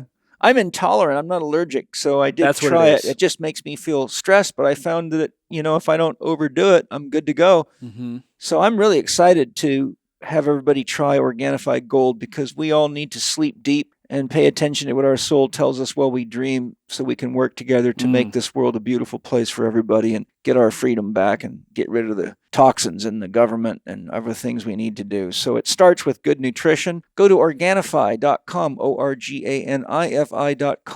and get your Organifi Gold. And while you're there, use the code CHEK20 in all caps to get your 20% discount, because we want you on our freedom fighting team right now. Love you guys. Enjoy Organifi Gold. I think also there's another underlying theme that I think isn't so related to the sex, male or female, and that is my observation, and I had this fear in the beginning, was that if I'm empathetic to somebody, I might not get what I need because it looks like I'm bowing to their demands. Okay. So I'm just curious what your thoughts. How do you think we can use empathy without feeling like we're lowering ourselves or our need to feel like we need to get something, and just a simple analogy, take the typical young man with a high sex drive who's pressuring his wife for sex, but she's resisting. If he becomes empathetic to her, he thinks, I'm not going to get laid. That might be his internal story that he worries about. Right, but you see the point. I'm just using that as a general example. It's an example of how, I think I'm getting what you're saying. What I'm saying is, if I'm empathetic to someone, they automatically assume that they've got me. So the debate is now being lost or whatever. And I think part of that is we have such a patriarchal influence that we even have a lot of masculinized women in the way they relate to each other. And I know Amy's talked about this on her podcast, and she's one of many women I've had to help demasculinize and get back into their feminine core. Awaken their Aphrodite.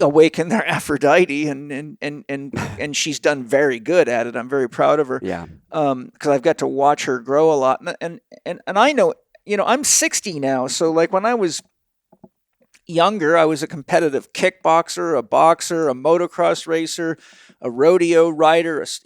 Everything I did was just kick ass and just win. Power and win. If you kill someone, all the better. It means you're even more of a badass. Yeah, that's right. So when you as I aged, I just realized, God, I'm inviting the pain teacher into my life so often, and I'm having pain with the people that I love the most are driving me the craziest, and I'm finding myself in situations where I don't want to be around the people that I love the most. So I actually sort of, kind of like a fig, I got riper and riper, and I finally fell off the tree of having to be right and forcing my opinion to being more empathetic to what it is that they were really after. And I think for me, the function of empathy, especially when I get my silverback gorilla going and my hair goes up on my back and is okay. I've got to focus on what I need to be able to convey my need effectively, so it's not a demand, it's not a threat. What are my wants, feelings, or needs? But I also have to be very interested in theirs. And I find that if I really focus on saying, if I put my orientation not just on what's best for me, but what's best for us, how can we find that? Then I find empathy isn't so scary from a masculine perspective, because, I tell my students, I don't care how fucking strong you are. I don't care if you can squat 1,000 pounds and pull a semi-truck with your teeth. You can't do anything meaningful in the world alone. The world's all about relationships. I couldn't have built the Institute without the help of my wife, without Angie, without my CEO, without his wife, without our instructors, without our staff, without your students, without my students, learning from them. Without all the people that interview me. That, like, when you realize that too mumuch ego actually disables your creative ability to bring anything meaningful into the world. But sometimes it takes a bit of, you got to go through you got to get some ass kickings before you finally realize what's going on, Your jackal has to get chewed on a few more times. Damn, your that jackal, hurt. your jackal can actually get you to the point where you're emotionally starving to death. Yeah, that's right. Yeah. Yeah, okay, jackal. Woo. Yeah. I think I'm going to look for alternative mode here. Okay, so here, I think one key is a couple of the words that you used when you were talking about having a discussion with your wife. You used the word debate. Yeah. Okay, and then get what you wanted. Yeah. Okay, so both of those, you're already kind of putting yourself in a jackalish framework because it's a competition. That's why I use those words. Yeah, that's right. Yeah, so it's a competition. Yeah. Okay, so now the difference between empathizing and sympathizing. Empathizing and sympathizing, try to reassure and, whatever, make them feel good about whatever. Mm-hmm.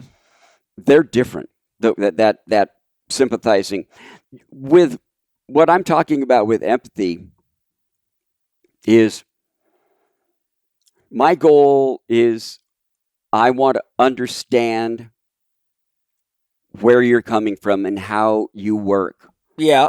So I'm not trying to learn from you information that I could then debate against or use in an argument.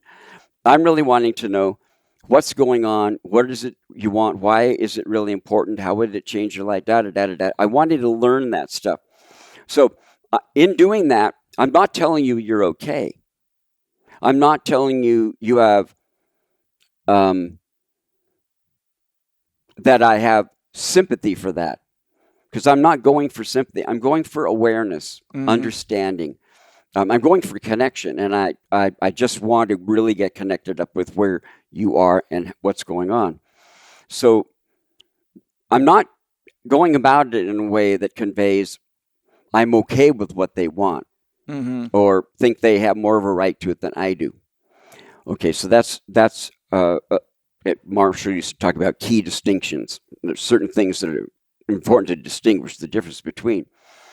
The second thing is I'm going to then follow that conversation with the person with me trying to share exactly the same thing with them. Mm-hmm. What's going on in me, why it matters. I'm not doing it. My motive is to try to unfold it myself, understand it more, clarify, get deeper, whatever. I'm not doing it to try to win an argument, to be convincing, to change their mind. Because what we're doing is you're basically saying, here I am, here you are. I think now, what can we do? Is there something we can do? Or in many instances, when you get to the point of they really see clearly what matters to you and why, and you see that in them, both of you may naturally change in terms of what you want. Yeah. You may modify it. Like my deciding after hearing my wife, about book club, I became very happy going to book club. Yeah. And because that was more important and fed my soul in being more to provide that opportunity for joy to her than it was for me to, feel bad that I didn't read the books. I just accepted, okay, you'll read half the book or whatever you'll get. You'll talk about what you can, and that's fine. And people really like you being there anyway, so, fine. But it isn't a debate. That's a key thing, that going about it as a debate, like I have to make my points and maybe I can convince you and then you try it back. If we're trying to create connection, that's not what we're wanting to do. If we're wanting to have a dialogue, and I want you to tell me your ideas and how you think to proceed would be good and stuff, and then I want to hear other people's and I want to share mine. And so we're then discussing an issue, but there's not an investment of you trying to, and then that's an important thing to try to set up at the beginning of a group that's going to have a dialogue is we're not here to win. Yeah. Or battle. Yeah. I really, and again, it comes down to, I trust that what you want is coming from a positive place. Yeah. It may not be a well-informed place. It may be a misinformed place. But you're not doing it because you're an asshole or you want to, run the show and not listen to anybody else. Yeah. You may want to run the show and not listen to anybody else. And that's when I get to decide whether I stay with the show or not. Yes. Another aspect of NVC that I think I'd like to talk about a little bit because of the experiences I've had and what I've seen is when you're asking somebody a question like, what is it that you really need right now? And they might say, well, I really need you to be home at 5 o'clock at night to help me watch the kids. And inside of myself, I'm like, I can never get my work done by 5 o'clock at night. I'll never, so I can't agree to that. And so I remember from my studies of Marshall Rosenberg's work, he said, you don't have to give them what they're requesting, but you can offer to do the best you can. You need to get why it's important to them. Yes. And I think... And that's like, wow, like you're really exhausted. Yeah. You're worn out. You don't really feel like you have anything left at that time of day. Yes. Okay. Now you feel like I've heard you. Yeah. And you would really like to have some relief. Yes. Okay. I would love to be able to provide that relief. That's very important to me to provide that to you. My conundrum is I'm barely able to get what I feel I need to be getting done during the day. Yeah. And so that becomes maybe a problem for us to look at and try to improve. Yeah. Or maybe there's something we can do so that you don't end up being so exhausted at that time of day. But there's nothing wrong with what's preventing me from jumping right on the boat with what you want. There's nothing wrong that's a problem that's preventing me from saying yes. In fact, Marshall often says, try not to say no, but to share what it is that prevents you from being able to say yes. That's a good point. Yeah, don't say no, say... So, because this is a real situation. This is when Mana was, 2 or 3 months old. And, when a woman's at that stage of mothering, it's pretty intense. And, so what happened was she, exactly what I said. But I said, Angie, I cannot get home that early and get my work done. So what happened is we shared what our needs were, but we made a compromise. And the compromise was, she says, I would be happy if you could promise me that you can get home by no later than 7. So then I said, okay, it takes me 20 minutes to drive home. I got to leave at 6:40. That's an hour and 40 minutes better than 5 o'clock. That's a compromise I can agree to because sometimes I would get home at like 7:30. Yeah. And he would already be in bed. She'd have to go to bed. We wouldn't get time to connect. And I'm a very driven man and I'm very passionate about my work. So for me, I've always been a Lone Ranger type, and Penny, she's just like me. We can work all night. We used to work sometimes till 3 a.m. and get up in the morning at 9 o'clock and do it again and do it 7 days a week. But she didn't have those needs. We didn't have a child together. Yeah. And so we were both kind of like, she had one oar in the boat, I had the other. And you were both happy with that. But once the child came along, then it was different. So the point I was making is we came to a compromise that I could commit myself to, and I did. And so it really helped. But I think that a lot of people are afraid that they're going to be leveraged into making a commitment when they ask what somebody's need is. And so one of the things that I learned that really helped me from Marshall Rosenberg, he made it clear, you do not have to give somebody what they're requesting. Right. And you should not tell them you will if you know on the inside you're not going to be able to do it, or you don't want to do it, or you're just simply not going to do it because it'll just cause more trouble. So if he says, you can say, I will do the best I can, because that's ultimately the best any of us can do. So I think that's an important point I want to share with the listeners, is that when you're saying, okay, what is it that you're really needing right now? If you're afraid of that, you don't have to commit. But what you want to try to do is get to a point where you have a mutual give and take. Like, 5 o'clock won't work. Yeah. 6 o'clock's a bit tight. But 7 it's will based work. on developing a mutual understanding Yes. of each person's situation Yes. and why they want what they want. Yeah. Then that's what you're building when you find out, and then there's the whole thing of, well, I need you to be home by 6. Well, yeah, that's actually a strategy, but what you're needing is, I'm lonely, I'm disappointed I don't get to spend enough time with you, I'm tired and worn out. Those are all of the things that are going on. I'd like to feel more connected. I'd like to be less exhausted. Yes. Okay. Just the fact that I know that about you Yes. is going to help me spontaneously feel like doing something. Plus, we're not debating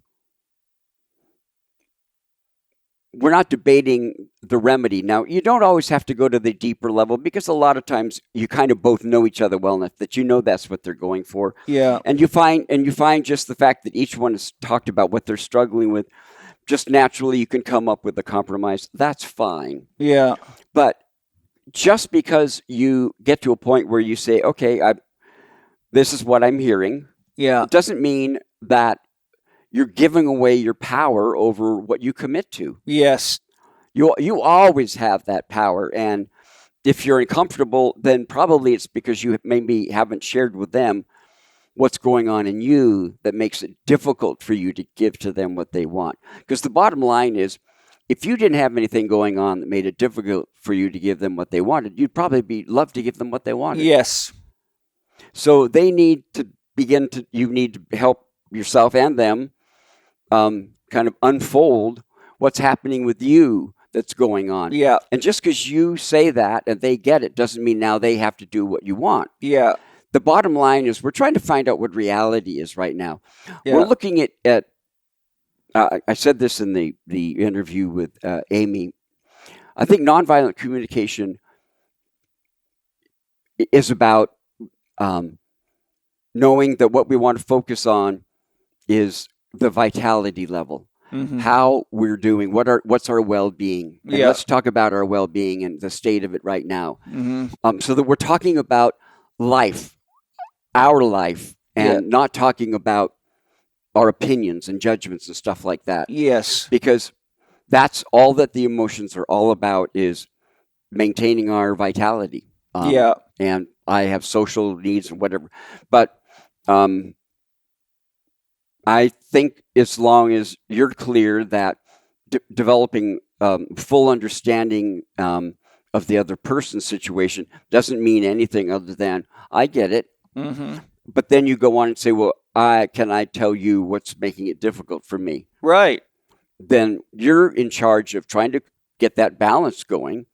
And you mean, instead of saying tough shit, suck it up? Yeah, got it. It's gonna, I really feel bad. That's gonna be so disappointing for you. I can think of your pain. I don't see your pain. I don't feel your pain, but I can imagine that's gonna be hard for you. Yeah. This is life. Tough shit. Yeah, whatever. Well, honey, I'll be. You want to know what tough shit is like? Yeah, I'll be visiting a lawyer tomorrow. Yeah. What our conversation reminds me of is when I was in the military, especially in the 82nd Airborne Division. It's very intense. The training's very intense, and you in training you're being treated like an absolute fool, and a lot of just nasty, criticism and garbage, right? Yeah. And so, one of my neighbors when I was in the 82nd was a military policeman, and he was telling me about how much violence there is in military households. And because what happens is the guys come home and they don't know how to deal with all their internal guilt, pain, frustration, shame, belittlement. And so they vomit it, project it onto their family. And so it creates huge relationship problems, which is also coupled with a lot of alcohol abuse and drug abuse.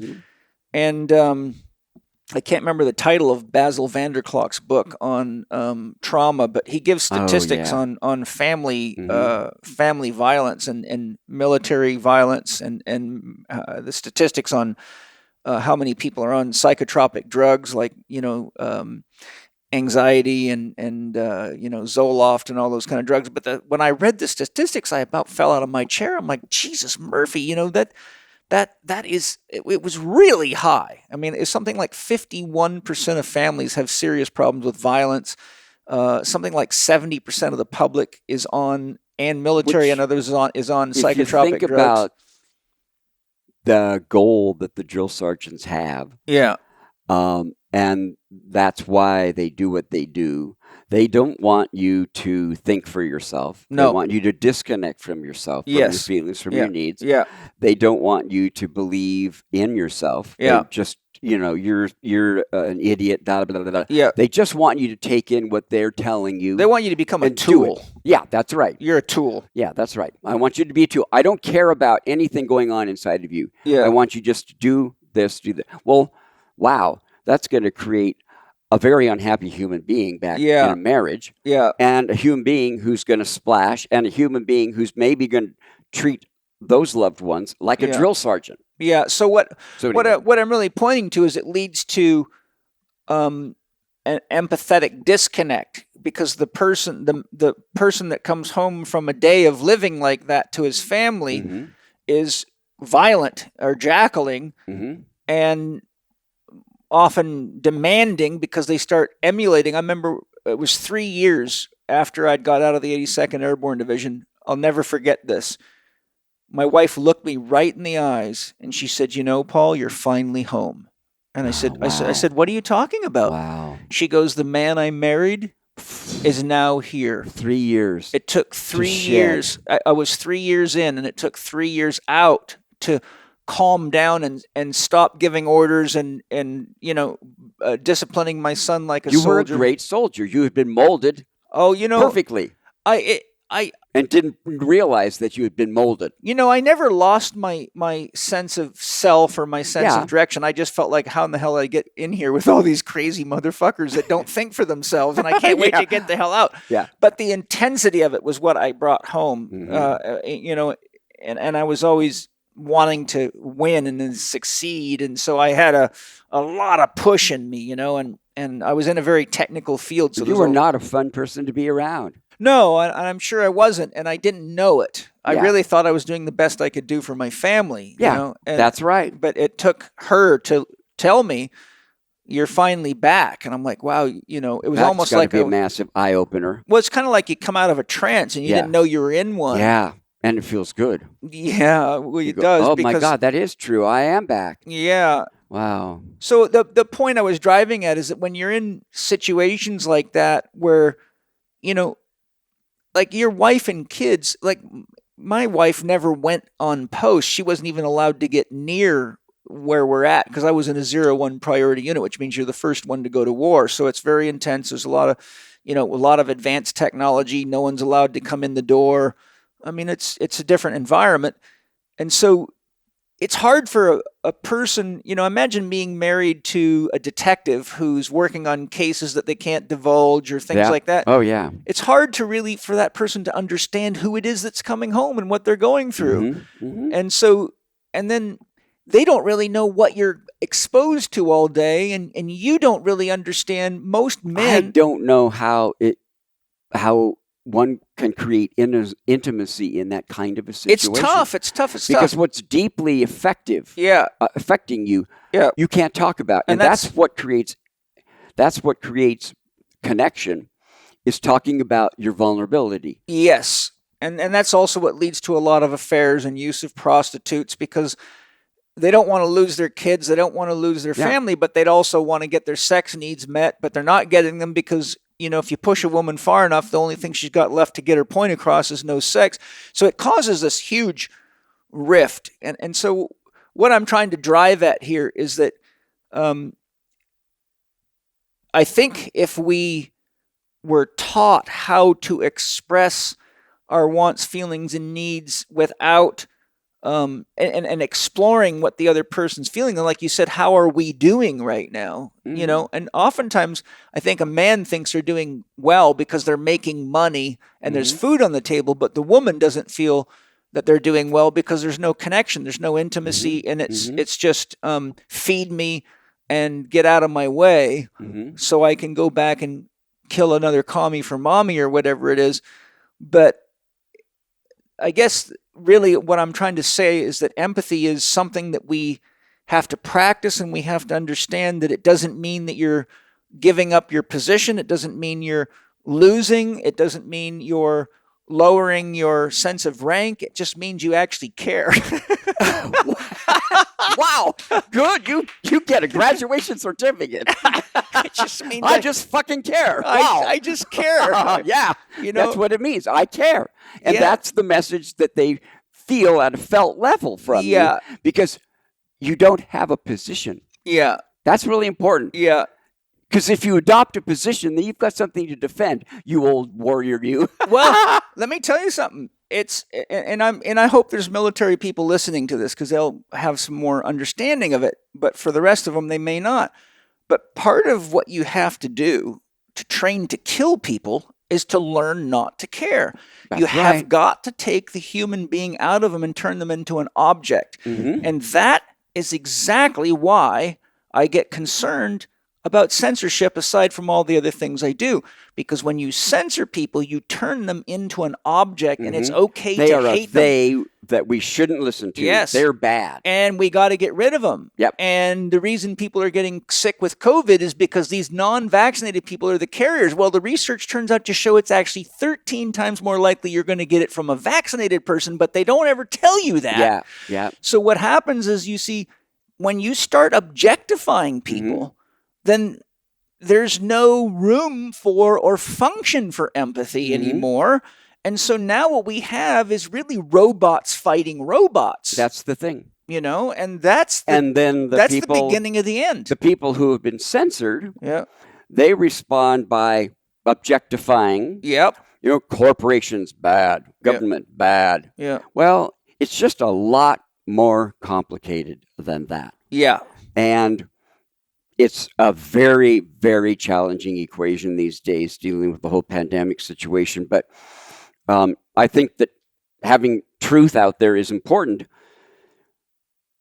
But there's a lot of intentional deception. Yeah. And it's really hard for somebody just floating around on the internet who doesn't want to spend a lot of time and fact check this thing. Yeah. to Which really is find out. dangerous. Today, you need to devote the time. When you do today, you do. Yeah. Yeah. You got to devote the time because your life depends on it. Turmeric's really, really hot now. There's a lot of scientific research on it, but they're not all created the same. So I brought Autumn Smith on to tell you about Paleo Valley's turmeric complex so you know exactly what the benefits are and why you, like me, should get your turmeric complex from Paleo Valley. Autumn, tell us about your turmeric complex. At Paleo Valley, we are big believers in food as medicine. And so turmeric, of course, it has beat drugs out. We know it's anti-inflammatory. We know it has brain benefits. We know it has joint benefits. But what most people don't know is that a lot of turmeric supplements only contain one isolated compound of turmeric called curcumin. And so what we did instead was create a complex. We added organic turmeric and then ginger and rosemary and clove, which were some of the most DNA protective spices studied. And we created a complex. We added organic coconut powder and pepper for absorption. And so we've created a really high quality, highly bioavailable turmeric complex that will hopefully help you to feel your best. And all you have to do to check it out is go to paleovalley.com. That's PALEOVALLEY.com. And you can use the code CHEK15, that's lowercase CHEK 15 to save 15%. The last point I want to touch, because we got a good couple of hours going in here, and it's been fantastic. Thank you. Yeah, I've enjoyed it. My dream is that we've shared some things that anybody can practice and use. I cannot recommend your book enough. Even if you don't like reading, it's not hard to read. One of the things that's important to me, because I'm a very objective kind of guy in many ways. I mean, a lot of people know I talk about power animals and spirit guides, and they think I'm a kind of a but you're very objective about it. A military hippie. I am actually You quite actually objective. are very objective about it. Yeah, It's cute. You know, so You yeah, crack me up. yeah, good. Yeah, I have always been strange. I'm But fun, strange. Well, at least today. Yeah, you know the tarot archetypes? Yeah. Well, I'm the fool in tarot. So my birth, if you do the numerology on my birth, I'm a 22, which means my soul path is the emperor, but my personality path is the fool. So I'm not afraid to be different. So, Yeah. but the emperor in me is very discerning, right? Like, you know, I do my research and I try not to bullshit anybody because I just can't afford to do that because I have to live with myself. But the point I'm driving at, and I think this is a very important point because it drives me nuts when people do this, and I've had to deal with it a lot. And I was going to say women tend to do it more than men, but I don't think that's fair, so I'll just leave it neutral. I call it fuzzy talk. Here's an example of fuzzy talk. You walk in the house and you accidentally forget to close the door, and someone says, "God damn it, you do that all the time." Oh. Or, you know, Right. You know, so you never do that. Yeah, you're generalizing. It's okay. Yeah. Let me finish though. Go ahead. I'm sorry. I had a situation in when I worked in a physical therapy clinic. I had said something because the way the physical therapists were doing things quite often was just ridiculous. And like, I'll give you an example. You know, people would come in with anterior cruciate ligament laxity, and then they would be ultrasounding the shit out of their knee. And I'm like, you guys, I'm curious, what did they teach you about putting heat into ligaments in physical therapy school? Because you've got a lax knee or a lax shoulder and you're ultrasounding it for 10, 15 minutes and you're calling that rehab. You're making the person's shoulder looser, which is the opposite. If you're going to do something, use some ice and do some stabilization exercises, but quit ultrasounding the hell out of people. And so what happened is I got called into the office by the boss, and she said, you know, you really upset everybody when you said that. And you need to be careful because you're being rude to people and you're being condescending. And I said, well, no, I was being factual and I care about people. And I think that if you're going to charge people $140 a visit, you should actually give them what they're paying for instead of making them worse. But the point is I went to every one of the 22 physical therapists in the room and said, did you feel upset at me or that I repeated what she'd said? Well, I found out only one person in the room had actually said that. But she told me everybody had said that. Yeah. Right? Yeah. Okay, that's what I call fuzzy talk. Okay. So Globalized, generalized assumptions, projections, trying to create a story to match your own personal opinion, but devoid it's not of factual. Actual fact. Yes. Yeah. How do we handle that from a nonviolent communication perspective? The reason I started laughing earlier and everything is that I struggle with the same exact thing. I don't like fuzzy talk. I have a very good memory for what somebody says. Yeah. I don't necessarily need to debate it. What I need to do is try to figure out what it is that they're wanting and needing. But I get very hooked with that's not accurate. Yeah. I get very hooked with that. And I know where that comes from in my family of origin, because that was the only way I had any chance of winning any debate was to really assail whether those are really the facts. Yeah. And even then, I generally didn't win. So, but it was the only tool I knew to use because they were basing it all on logic and everything. Yeah. But so that's a real problem that I have, and I think actually one of the things I'm going to take is, well, Wayland, if you awakened your giraffe inside and took a look at what's going on with you, what's going on with them, what might you discover? Because I've got to figure out where all my need for that is coming from, and and I can feel it just as I say that it comes from ancient shaming, tapes and stuff. So that's something I can look at with a counselor. Yeah. To try to undo that, because it doesn't belong to this person. Yes. My hypersensitivity to that. Yeah.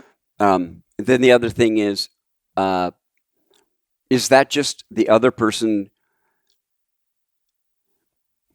It's that their style. Yeah. They just don't think in the way I do, because I had a lot of I'm very logical, and I've had a lot of engineering training and science and math and all that sort of thing, and so they don't have that way of looking at it. They just talk in globalizations, and it's been difficult for me with my wife at times, because she'll sometimes make those kinds of comments, and I've just at this point, my evolution in handling it is to go, it doesn't matter really that's what she thinks. Don't let yourself get hooked debating fact. Yeah. Listen for what is it that she is needing that isn't happening for her.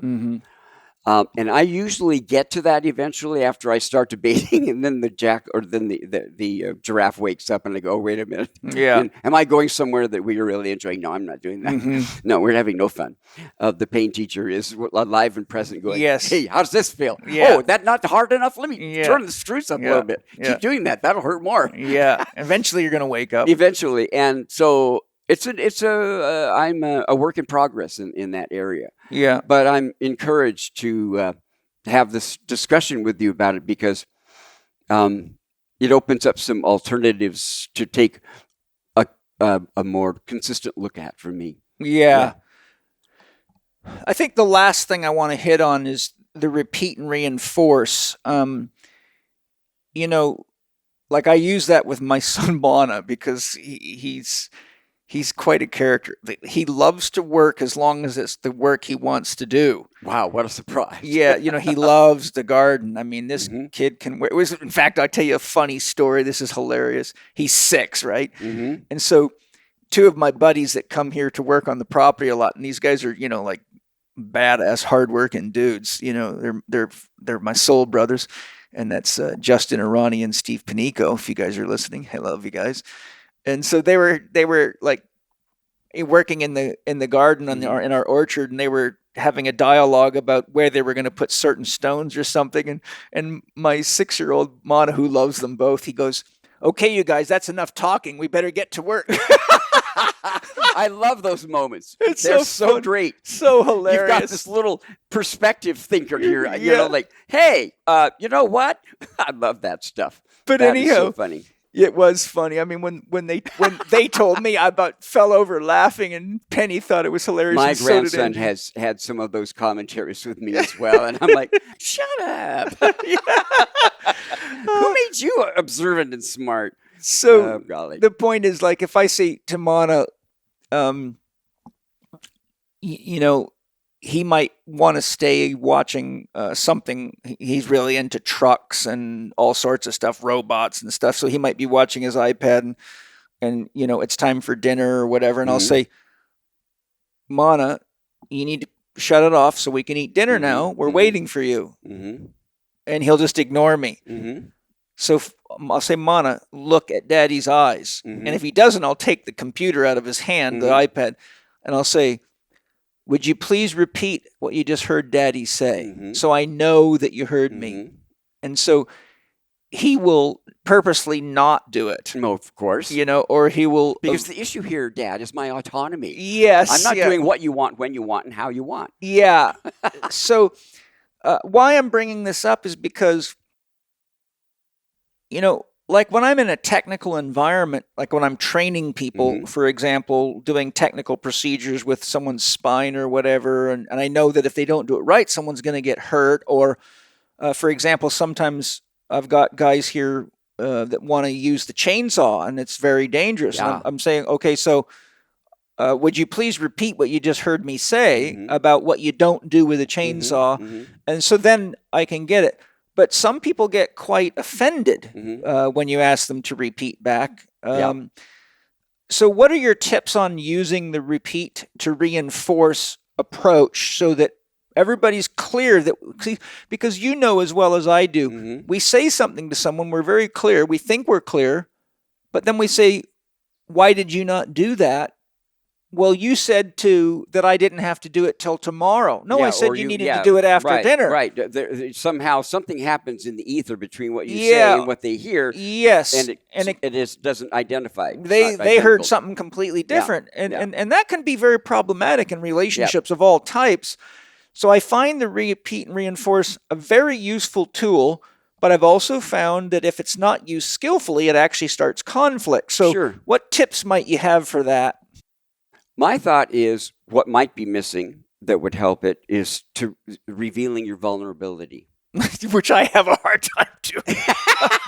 Well, there we are. I want to tell you why it's really important to me that you repeat back. Yeah. And that's because I really need to know that sometimes you really listen carefully. Because it could be very important sometimes. Yeah, so actually I'm giving them a compliment to support them. So it's not like I'm just criticizing or controlling. Right. I'm saying I appreciate the fact that you do listen well. Mm-hmm. So it really helped Daddy right now if you could just tell me what you heard me say so I know that you're paying attention. Because then you're not commanding, you're not demanding. So then with like the chainsaw, the vulnerability might be, I'm really frightened of this chainsaw. Well, here's the vulnerability.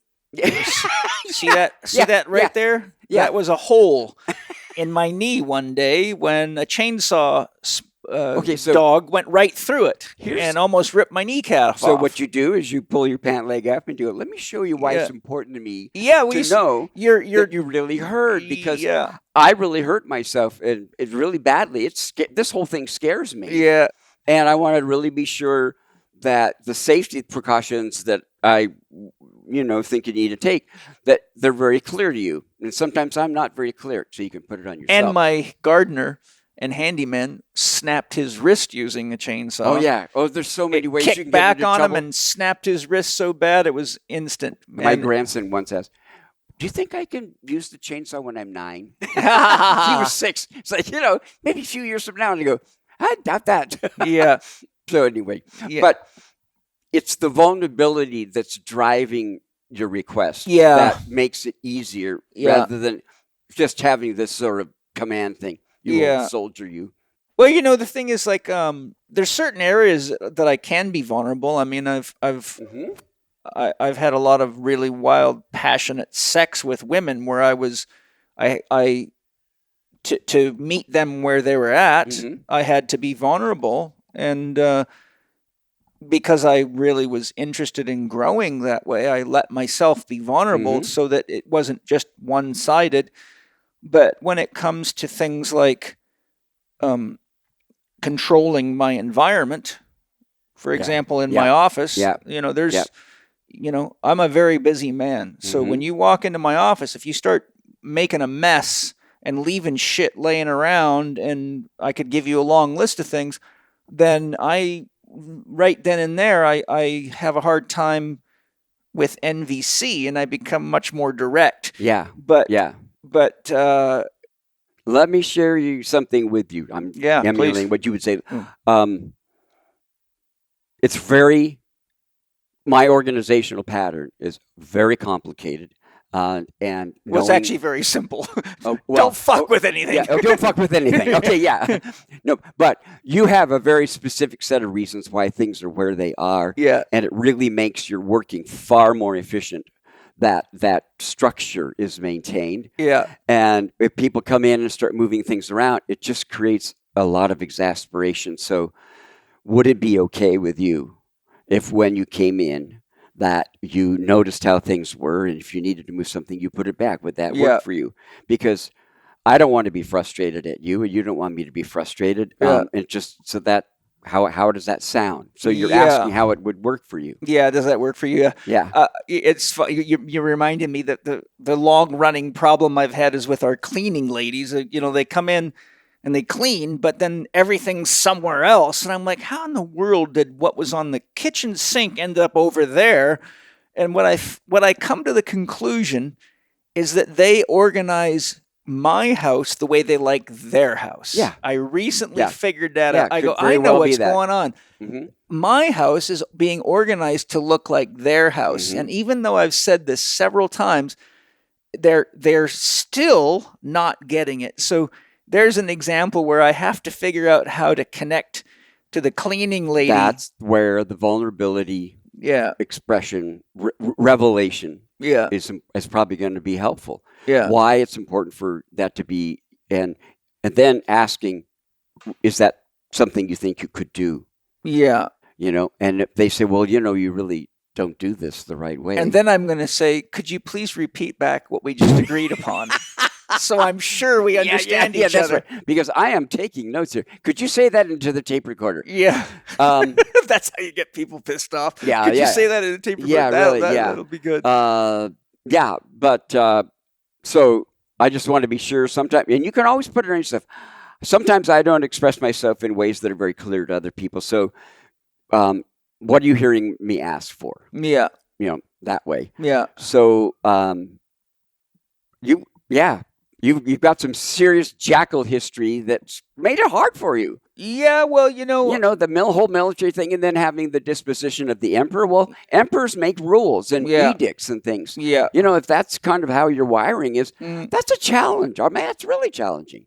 Yeah, I mean, I've done okay.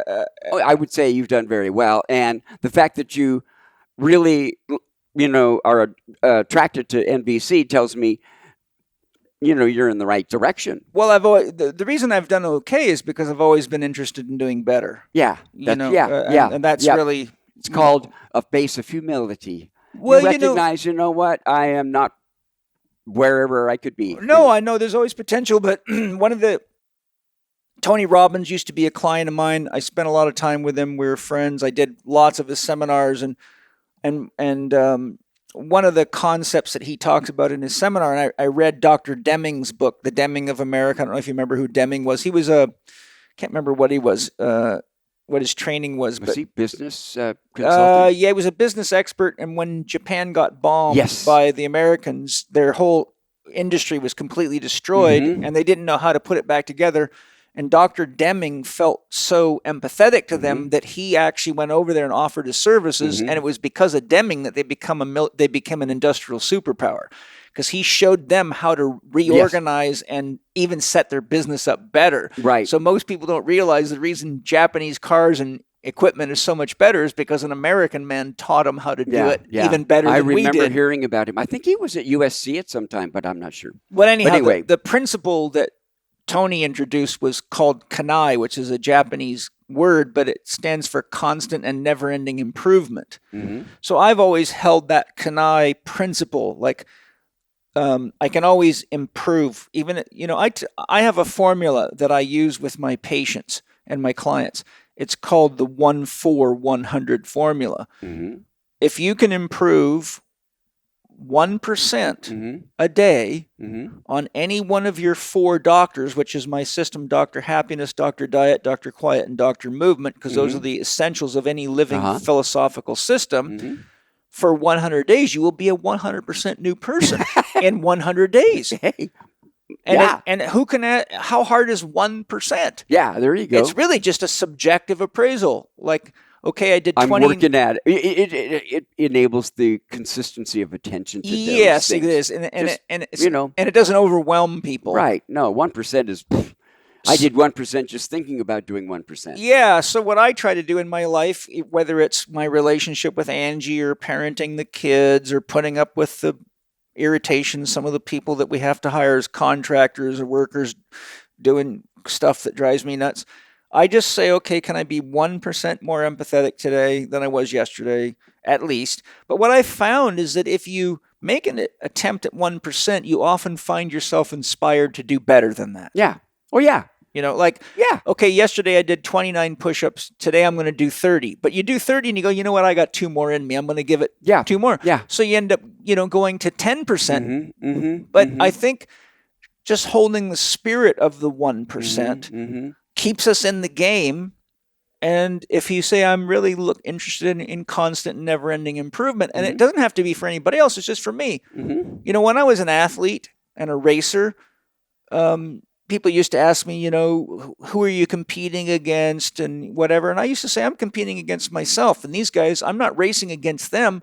They're just inspiring me and teaching me because everybody that's faster than me, I'm watching them like a hawk so I can improve myself. But I used to compete to better myself, and they were there to help me do it. That's not that I like to lose. I didn't. But to me, I don't like the concept of winners and losers. I always say, if I lose, I'm a learner. So there's winners and learners in my philosophy. So I study the people that beat me.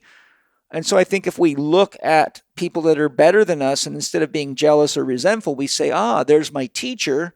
And we say, if I can just do a 1% more of what they're doing better than me, then it makes the game of maturation, physically, emotionally, mentally, and spiritually, palpable and tolerable.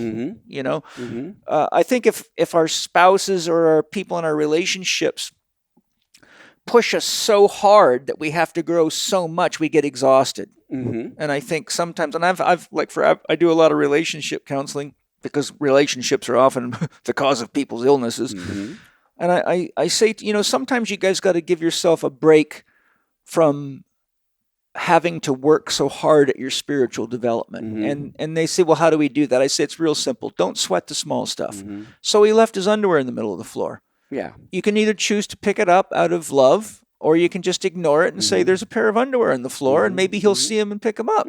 But if you start a fight over it, somebody's not going to get what their needs met. And that's just how it goes.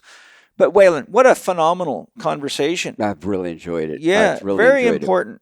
Let me say one thing about couples, because I did a lot of work with couples. What I found over and over and over again is that the problems the couples struggled with were more due to the ways they went about trying to talk about it than the issue itself. So if there was blaming, judgment, demands, shaming, whatever, they wouldn't be able to resolve what it was that they were struggling with. And then that would add, and eventually they would keep stacking up unresolved stuff. And then in the process of trying to resolve unsuccessfully, they create extra pain. So that all gets stacked up. And eventually it's like a thunder cell. It just blows out the top. What they needed was to learn better repair skills. And so I wasn't teaching them nonviolent communication as like, learn to talk like this. But how to go about having a discussion where you can repair what's happened. That's where the vulnerability, I think, is really important. It's the key. But it takes a training. Because we're not taught to do that. See, I have 2 wives, so I have a lot of young guys and sometimes women say, "Oh man, I want to have 2 wives like you." So I'll tell you what. This is what I say to them. I say, remember this Paul Chek rule. If you can't ride 1 horse really well, riding 2 is very dangerous.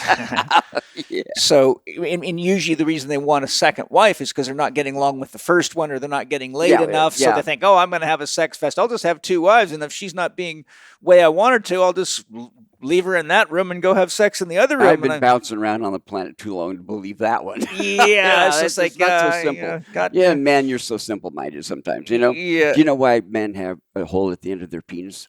I'm sure you're going to tell me. To get air to their brain.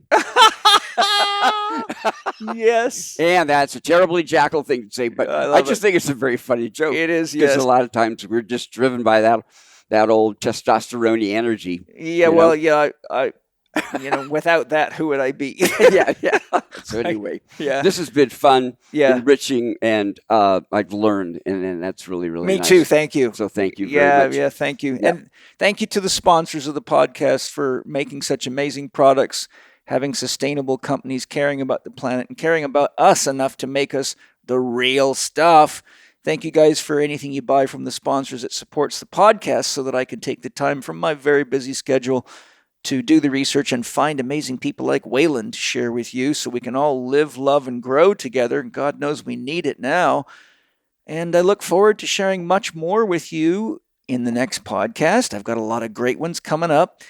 And let's all work together to make the world a better place for all living beings now and in the future. Try to be nicer to each other. Yeah, try to be a little nicer. A little nicer. A whole great spirit. See you next time. All right. Thank you for listening to Living 4D with Paul Chek and today's guest, Wayland Myers. You can read articles by Wayland at his website, waylandmyers.com. That's WAYLANDMYERS.com. His book, Nonviolent Communication, The Basics as I Know and Use Them, is available at Amazon.com and highly recommended by Paul. Follow Paul on Instagram at paul.chek, on Twitter at paulchek, or on his YouTube podcast channel, youtube.com/living4d with Paul Chek. Watch more on Paul's blog at paulcheksblog.com and get your free subscription to Chek videos and more at the Chek Institute's new media site, chekiva.com. You can read the show notes and find links to the resources mentioned in this episode at chekinstitute.com/podcast. And if you enjoyed today's episode, please consider leaving us a 5-star rating and a warm review at the top of the show page on Spotify or at the bottom of the show page if you are listening on Apple Podcast.